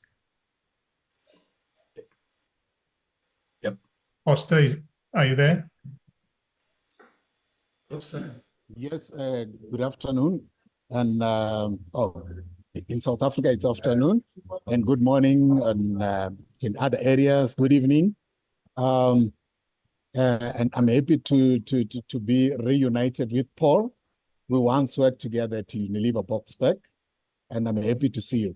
My question that I'm having here, Paul, is this: I have seen big organizations training their employees, but you find that sometimes at the end of the day, they release them and they employ other new recruits, giving them, let's say, contracts, and they're giving them lower benefits. So what could be the reason of training them? Because you spoke about education, training them, investing on them, later on, the company let them go. And is the reason for that just to make sure that should they leave, they are still becoming relevant outside there? Or what could be the main reason for that? Yeah.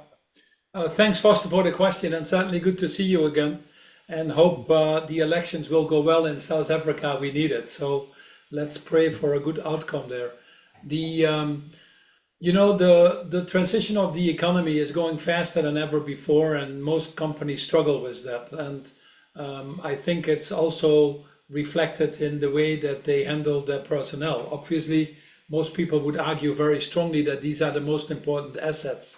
But for example, you take the technology companies in Silicon Valley, where technology moves so fast that even the people that are in their mid-30s or early 40s are already out of it. And these companies are laying off about 150, 200,000 engineers as we talk, to hire new people that have a more agile mind to work with regenerative AI.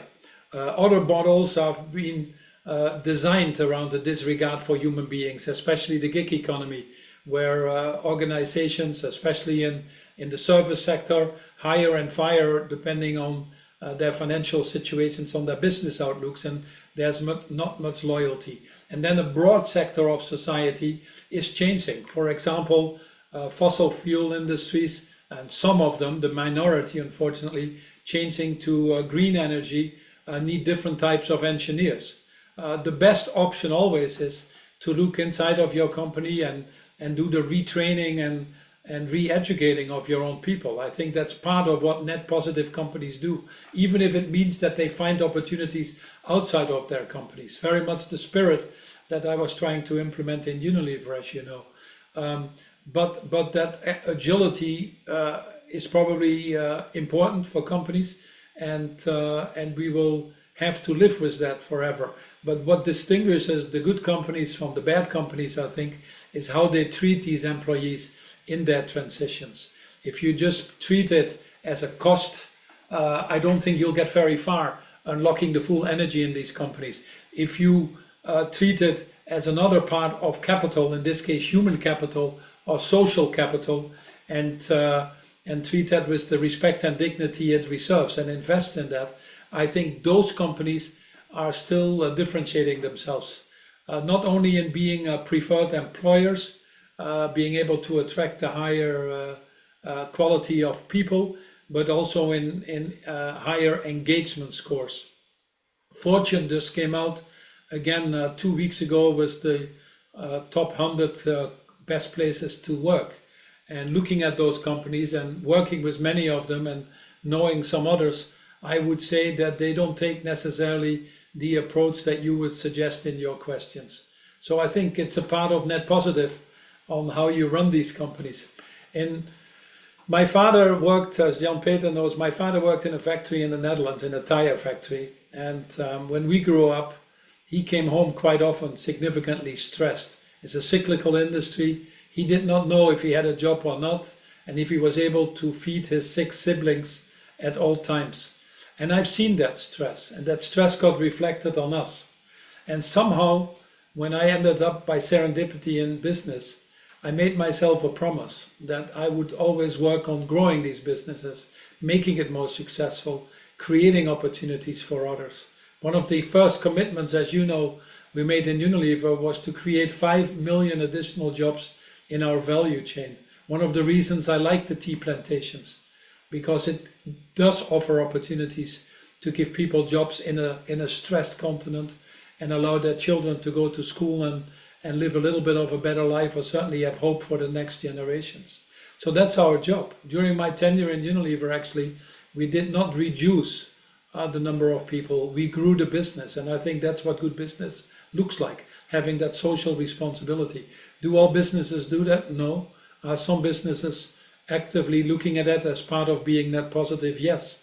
And like the other areas of the Sustainable Development Goals, certainly the human part that you're talking, we need to celebrate the leaders more that are focused on that.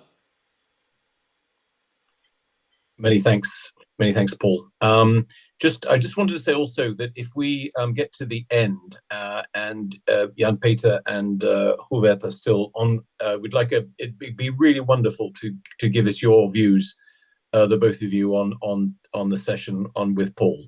So just a minute or two wrap up at the end from you two would be fantastic.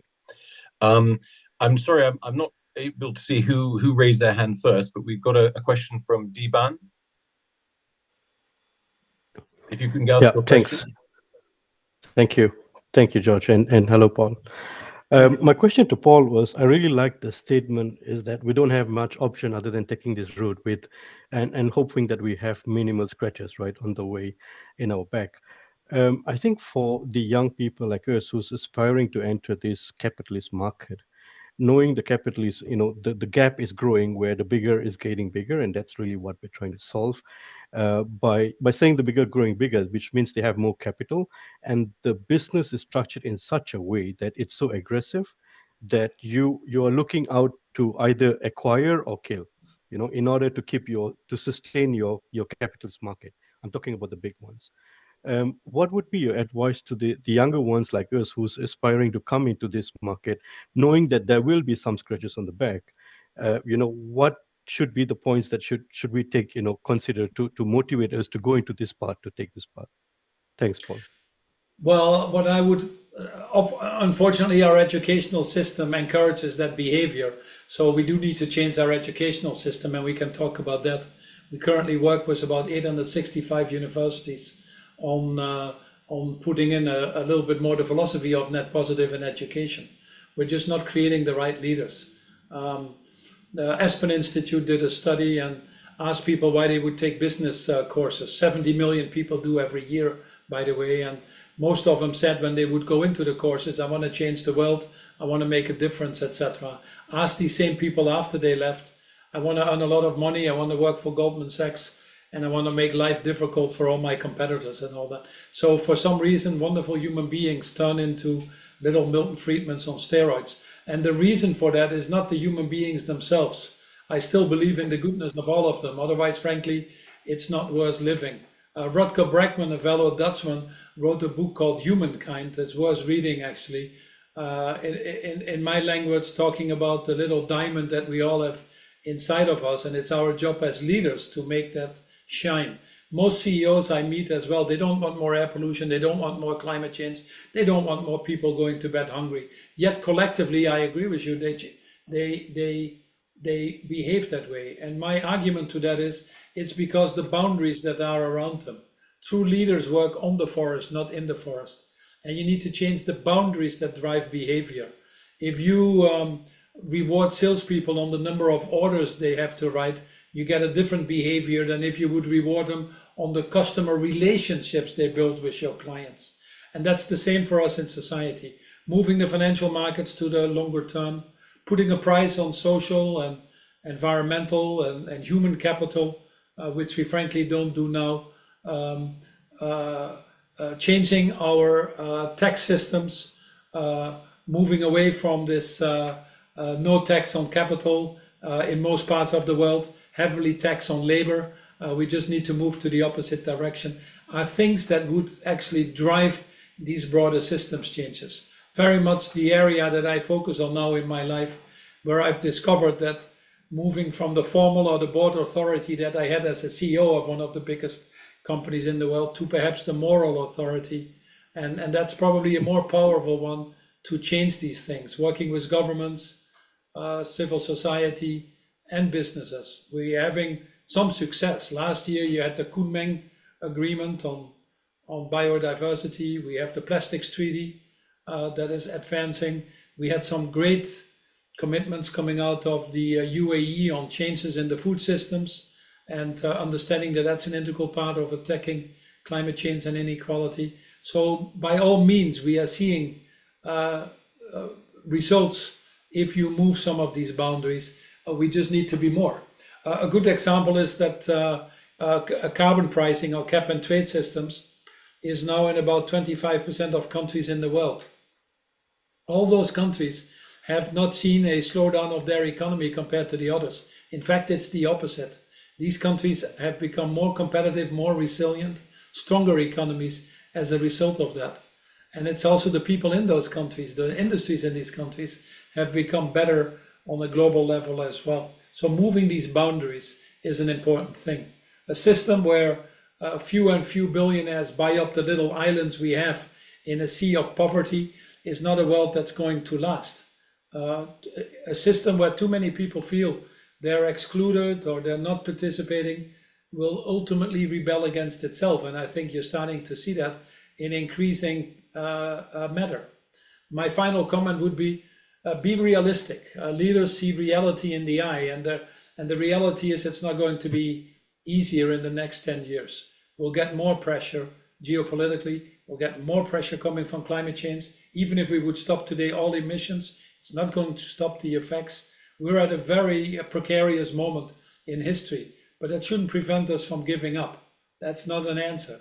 It should really stimulate us to work faster and harder to drive these changes that we've talked about.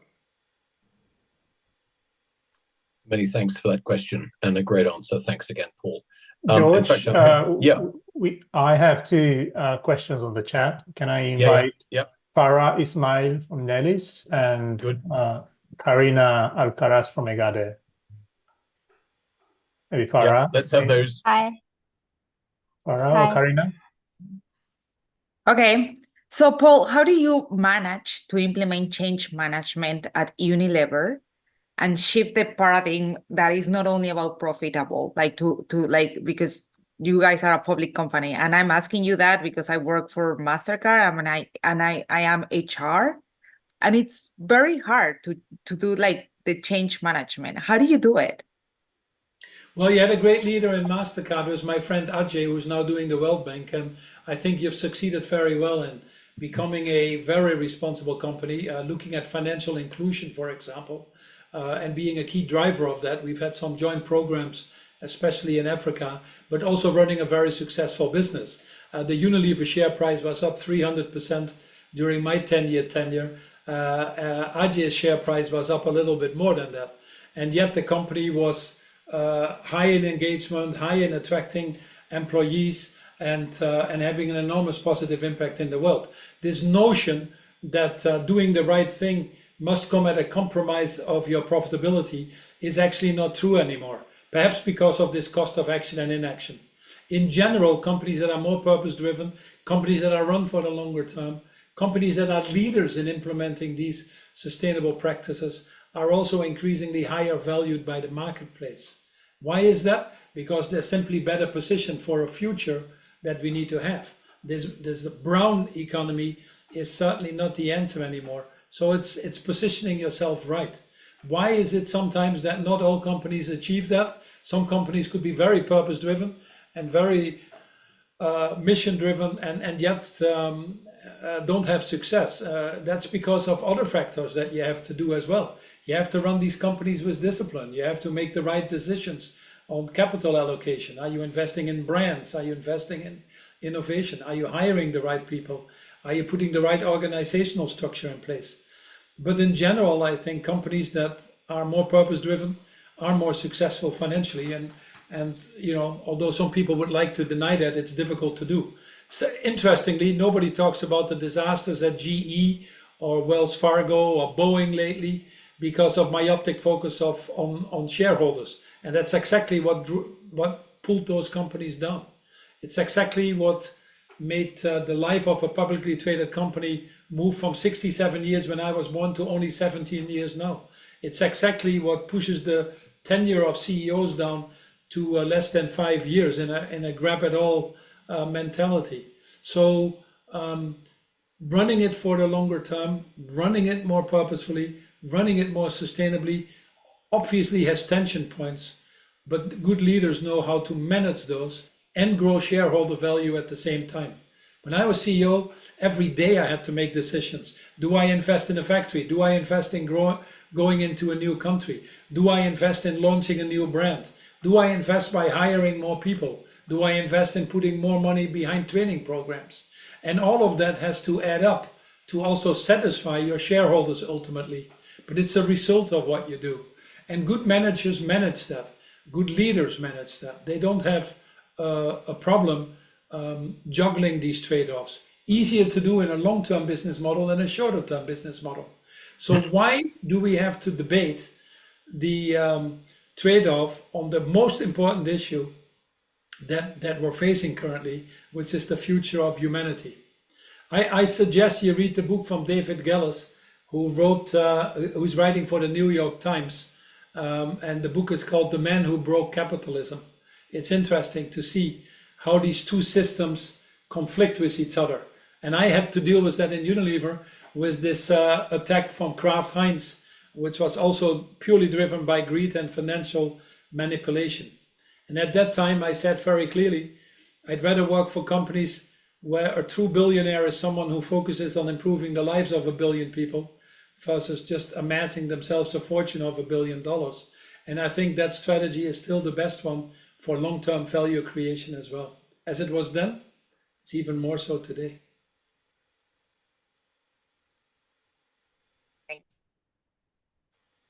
Farah from Nellis, he has a little bit weak bandwidth, so let me ask his question on his behalf. Is there a hub or a place where people can take ideas on what ideas can be adopted to have a positive effect on climate and profits?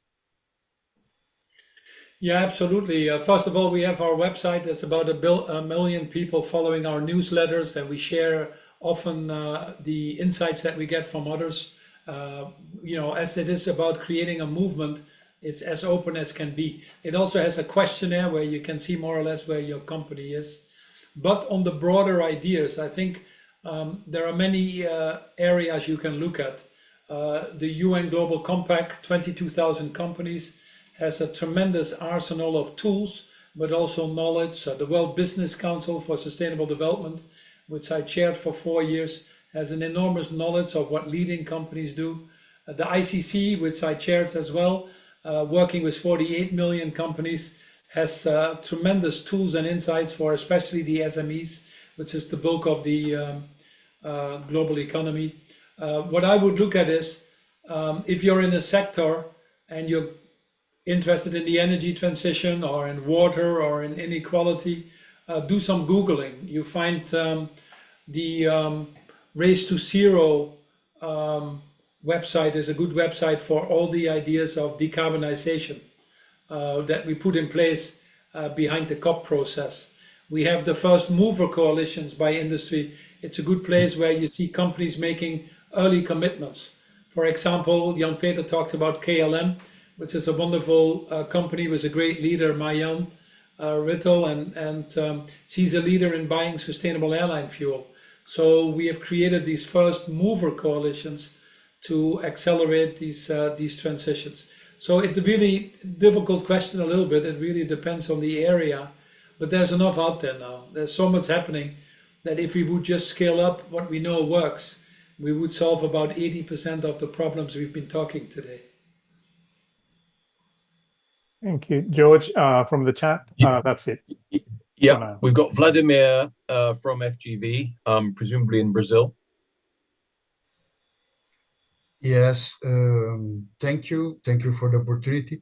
I would like to make a question here. Both Paul and Jan-Peter have mentioned the geopolitical point, geopolitical aspect, how as a relevant point in all of this. I want to ask how important, how relevant is, for instance, black swans or extreme events in geopolitical area like this war in Europe. How relevant is events like this?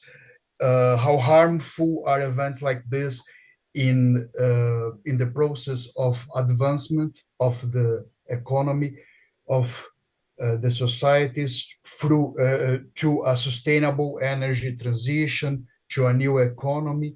How harmful are events like this?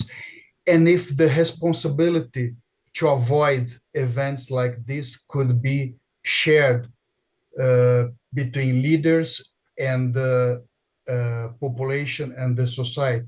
For instance, if the leaders don't act, you see the population running away of some countries to not be in military. So if it's possible to split responsibility to avoid events like this between leaders and the population. Thank you. So it's difficult to answer because they are integrally linked, and I'd love to listen to Jan-Peter. But for example, the terrible war in the Ukraine has actually resulted in an acceleration on green conversion because we were overly dependent on cheap gas from Russia. That had to change. Whilst it is a shock in the system, whilst energy prices have to move, people would usually say it has accelerated the move to a green economy. In Africa, it's probably a different story because we have not acted with global solidarity during COVID, because we've pumped so much money in the global West to pump up their economies. Interest rates has been driving up. So the African countries not having access to technology, not having access to the vaccines, not having access to reasonable financing to help the transitions are a victim of this, and the geopolitical tension is a result of it there. So the stories are different by continent. But I would have a simple answer to this is, behind each of these conflicts that we're seeing now, and they are unfortunately increasing as we've seen, with major tension points across the world, we lose global leadership when the issues that need to be solved are more global. Pandemics, undoubtedly the next one coming, AI and cybersecurity, climate change, biodiversity destruction. These are issues that can only be solved if we have global frameworks. And that is clearly missing, and it's actually diverging right now.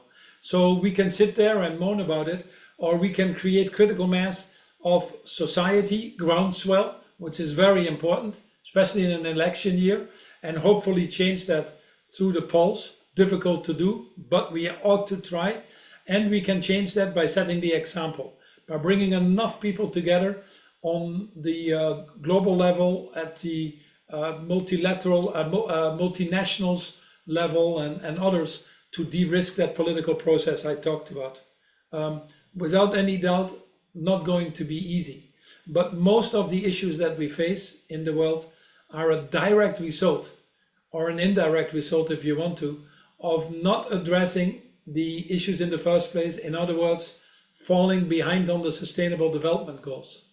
And we're willing to incur incredible costs for that, whilst that is now significantly less to avoid these issues. That's why we think it's actually the business opportunity once more of the decade. So hopefully humanity comes to senses and puts the interest of the commons ahead of their own narrowly defined interest. Over to Jan-Peter. Good to see you, Jan-Peter.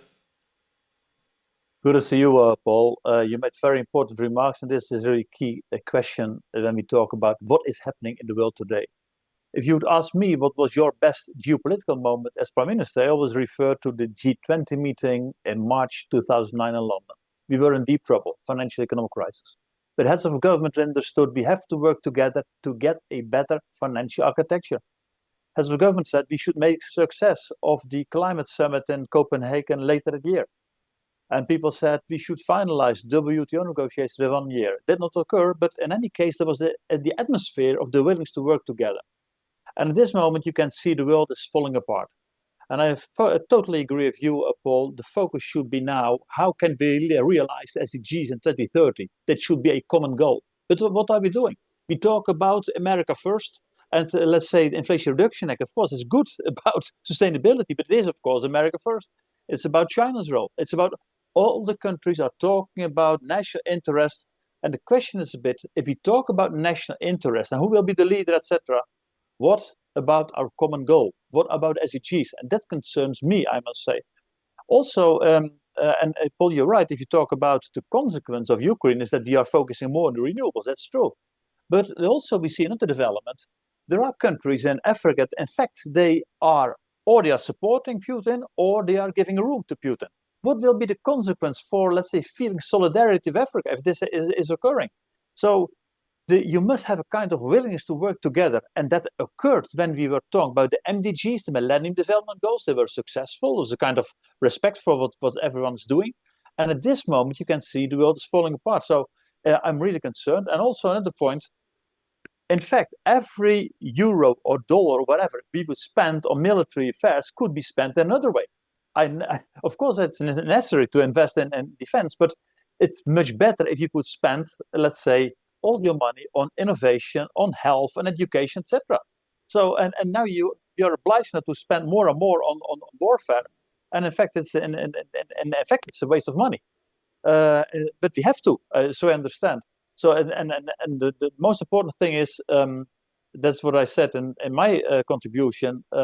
Like people said in the 60s, is one world or no world. At this moment, you can see, in fact, we are not talking about one world, and that concerns me. But and if you talk about issues of today, and we talk about climate change, circularity, and so on, it's one world. So therefore, we have to go on, and therefore, Paul, I'm in line with your remarks, and we see confusing times. At the other moment, we have to get out of the situation. You have to escape, and therefore you need positive forces worldwide. There are, of course, a lot of heads of government who are doing the right thing. We have a lot of business people who are doing the right thing. We have universities that are doing the right thing. So we need these positive forces to enable a situation in which we can say, yes, we realize SDGs. That's also a matter of hope. We're sort of running out of time, and I just wonder whether we could maybe have a brief word from the three of you. Particularly, you know, we're a business school. We're a collection of business schools trying to change the world. What is your final message to us as business educators and business students as to how we should be thinking about these issues and what we can concretely do with our lives, especially for those of us who are setting out on our careers rather than us who are coming to the end of them, like me, about what to do in the future. So, Paul, can you start on that? Well, so I chair the site business school, and I'm on the board of ESA and INSEAD, and very much I'm on the board of PRIME, Principles for Responsible Management Education. So in one of our legs of focus to move this world to a better place, education is an integral part of that. Many business schools undoubtedly are moving away from a traditional focus on the shareholder primacy and emphasizing the interest of a wider group of stakeholders in their teaching and their research. But it's too slow, like some other things we talked today. Many business schools are still offering sustainability content through electives, frankly, rather than the core curriculum. Just in companies, as it has to be the core of your strategy, that has to happen in business schools as well. So in science and publications, which is a big part of business schools, research, we need to focus more on impact and not on studies that, frankly, are interesting from a degree point of view, but don't do anything for society. You need to put ESG, if you want to call it that way, at the core of your curriculum. You need to leverage better your alumni and your lifelong learnings and have a strategy around that, because we simply can't wait that long. And in you know, and the business schools, I think, also have to step up creating the broader societal leaders that can work at the levels of government, civil society, and private sector, working on what I would call this positive advocacy, understanding the deeper meanings of life, social sciences being part of it, and creating again these humanistic leaders that we need. So it's a tall order for business schools because it's tough to change. I've discovered these institutions, but change we must. Yeah, thanks a lot. Jan-Peter, Robert? Yeah. Let me make 3 remarks, talk about business schools.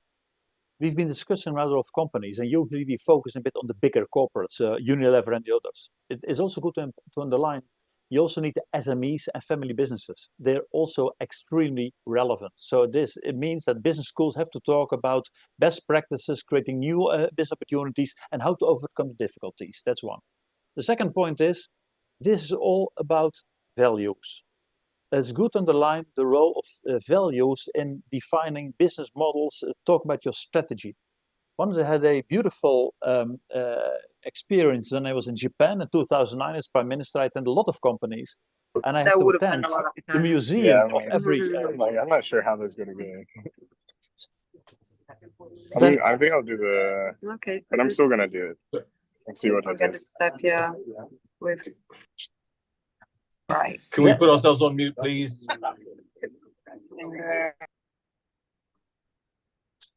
Sorry about that, Jan-Peter. No. You were in Japan. I was in Japan.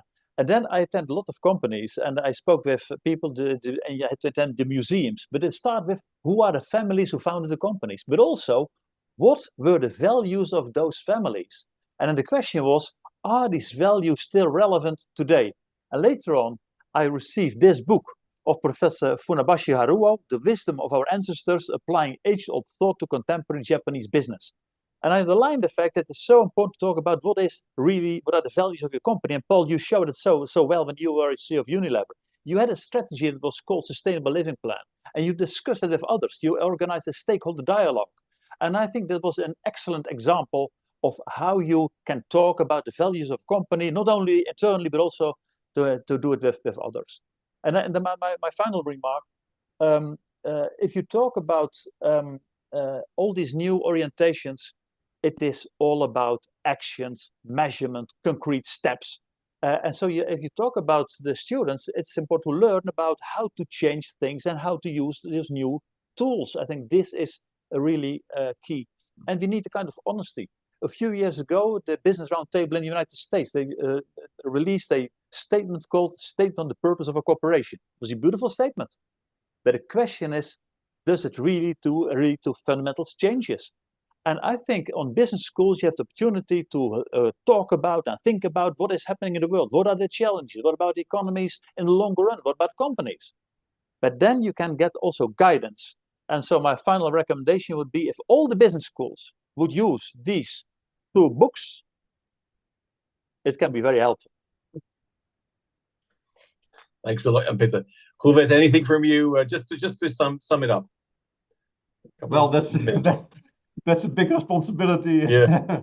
I Sorry. just would like to not to repeat anything that has been said, because it has been very, very valuable, I think. I think just two remarks. That if you look back at how this, you could say, neoliberal, neoclassical, this shareholder capitalism came about in the last 50 years, basically.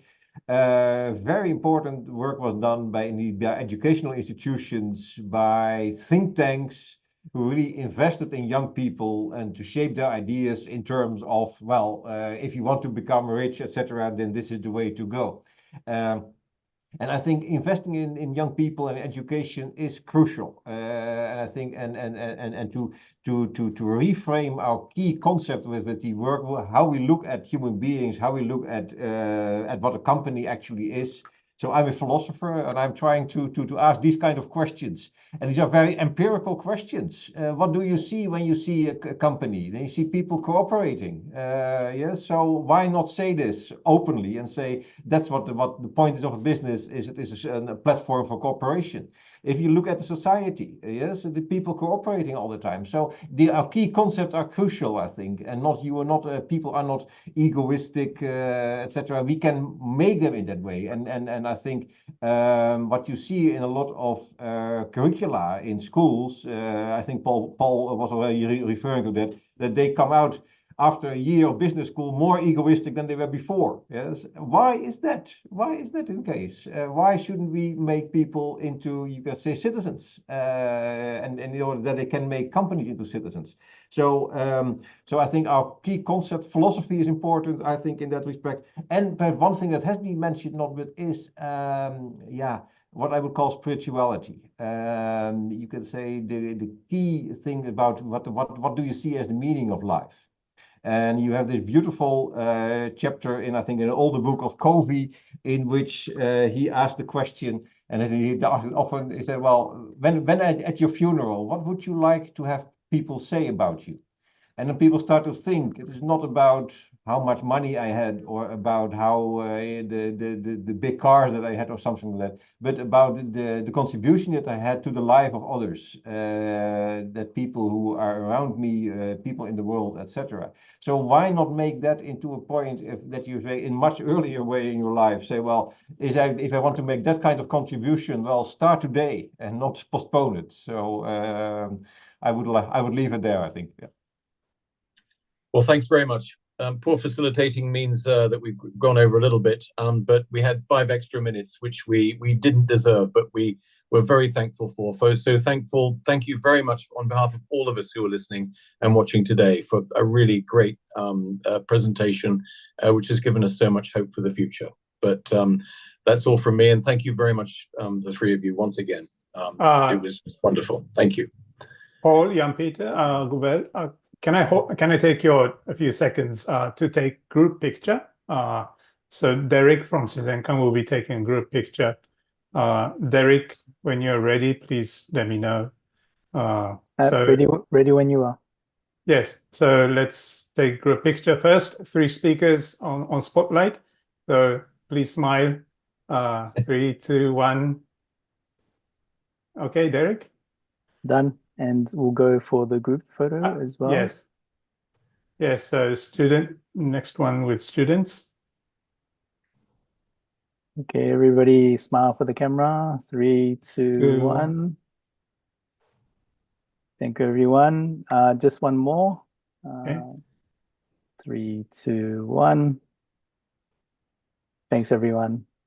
Well, thank you very much. Thank you, Paul. Thank you, Jan-Peter. Thank you, Hubert. Thank you, guys. Good to see you. Good luck. Good to see you. Thanks. Yeah. Thank you. Thanks. Thank you. Bye-bye. Over to you, Junichi. Hey, cheers, guys. So we've got about 8 minutes left to wrap up. So let me invite faculty representatives from core schools. At this moment, I recognize only Anil Sachdev from SOIL. My professor from YESE, Pedro Videla, was going to participate from his overseas trip from Dubai, but seems like his hotel is now blacked out. So he told me he cannot connect to this session. So let me invite Anil for the final remark. The reason we came together to co-create this experience for all of you is because we had a strong desire that there should be restlessness created in the minds of all the young leaders. And this positive restlessness, we hope, will enable you to ask questions to say, what do I take responsibility for? For that, it is our hope that there is generosity in our heart, that there is the spirit of kindness and compassion that is lit. Because when we feel connected with each other and we say that we are part of the whole, we begin to take responsibility. And I hope that in your hearts, a new question would be born. If at the end of this session, you feel very uncomfortable and you feel that sense that I want to do something to make a difference, then our purpose of doing this course would have been fulfilled. So I hope this course has kindled in you that kind of strong discomfort to say, I want to take responsibility. I'm enthused. I want to do something about it. And I want to thank all the amazing speakers for this amazing experience, and Thomas-san and Junichi-san and all our partner schools for joining us. It's been a privilege to be part of this program again. So thank you very much for giving us and the School of Inspired Leadership SOIL an opportunity to serve by being part of this collaboration. Thank you.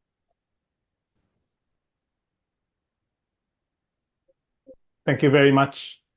Let me, at the end of very end of this course and this session, let me invite one of the co-initiators of this project and course, Professor Tomonoda, President and Dean of Shizenkan University. So Noda-san, please. Junichi, thank you so much. And Jan-Peter and everybody, thank you so much for your participation.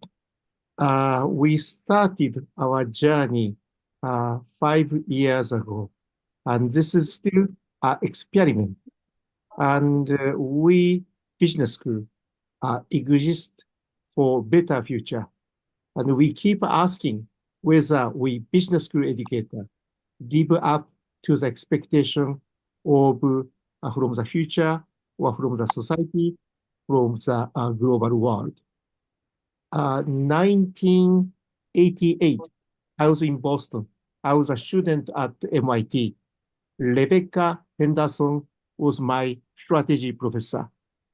At that time, shareholder value maximization mantra came to business school. Many people still wonder whether company really exists for the sake of shareholder value maximization. Half of the faculty member, 50% of the faculty member says no, company exists for the sake of all stakeholders. And only 30 or 40% at the time said company exists for shareholder value maximization. What's happened? Over the past 30 years, world has been covered by shareholder value and capitalism. And what I wanted to say is shareholder value maximization mantra covers the world over the past 30 years only. So 30 years can change everything. After 30 years, we take it granted company exists for shareholder value maximization. But another 30 years can be necessary for completely reverse our way of thinking. And it is possible, I believe. And in order to do that, each of us need to work together. We cannot wait for another 30 years. So we need to accelerate our process. And we need a sense of responsibility, sense of urgency, and courage and passion. And rather than asking you to do that, we business school educators take actions, take initiative, and take courage, and be passionate. And we hope that we'll be able to show you some role models. And in the meantime, we really want to learn from your own courage, passion, and initiative too. So in order to realize a better future, intergenerational collaboration and cooperation between educators and practitioners and participants are essential in my mind. As I hope that you will be part of our journey even after we complete this course. Thank you so much for participation, and we really appreciate.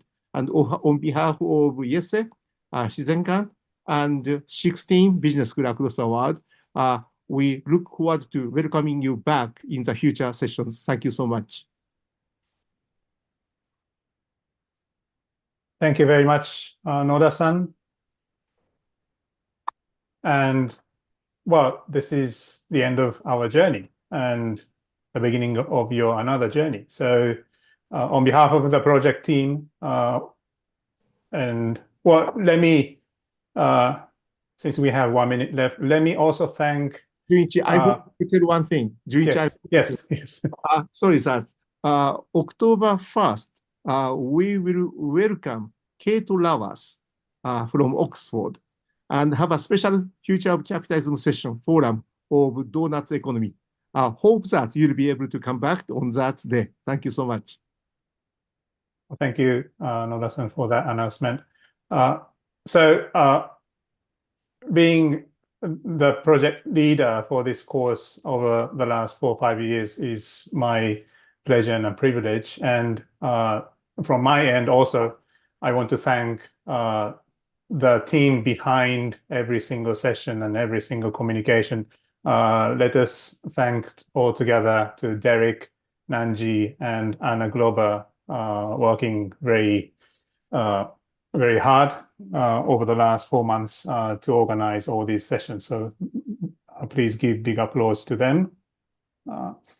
And let it be my final word. Thank you very much, everyone, for connecting and accompanying the journey over the last 4 months. I hope it was insightful, inspirational, aspirational, and this will be the last session, but I hope this today will be your new start of your new journey. Yeah. So all the best. Thank you very much, and good luck. Thank you. Thank you. Thank you. Thank you. Thank you. Goodbye. Thank you. Thank Thank you so much. Thank you. Bye. Thank you. Thank you. Bye. Thank you.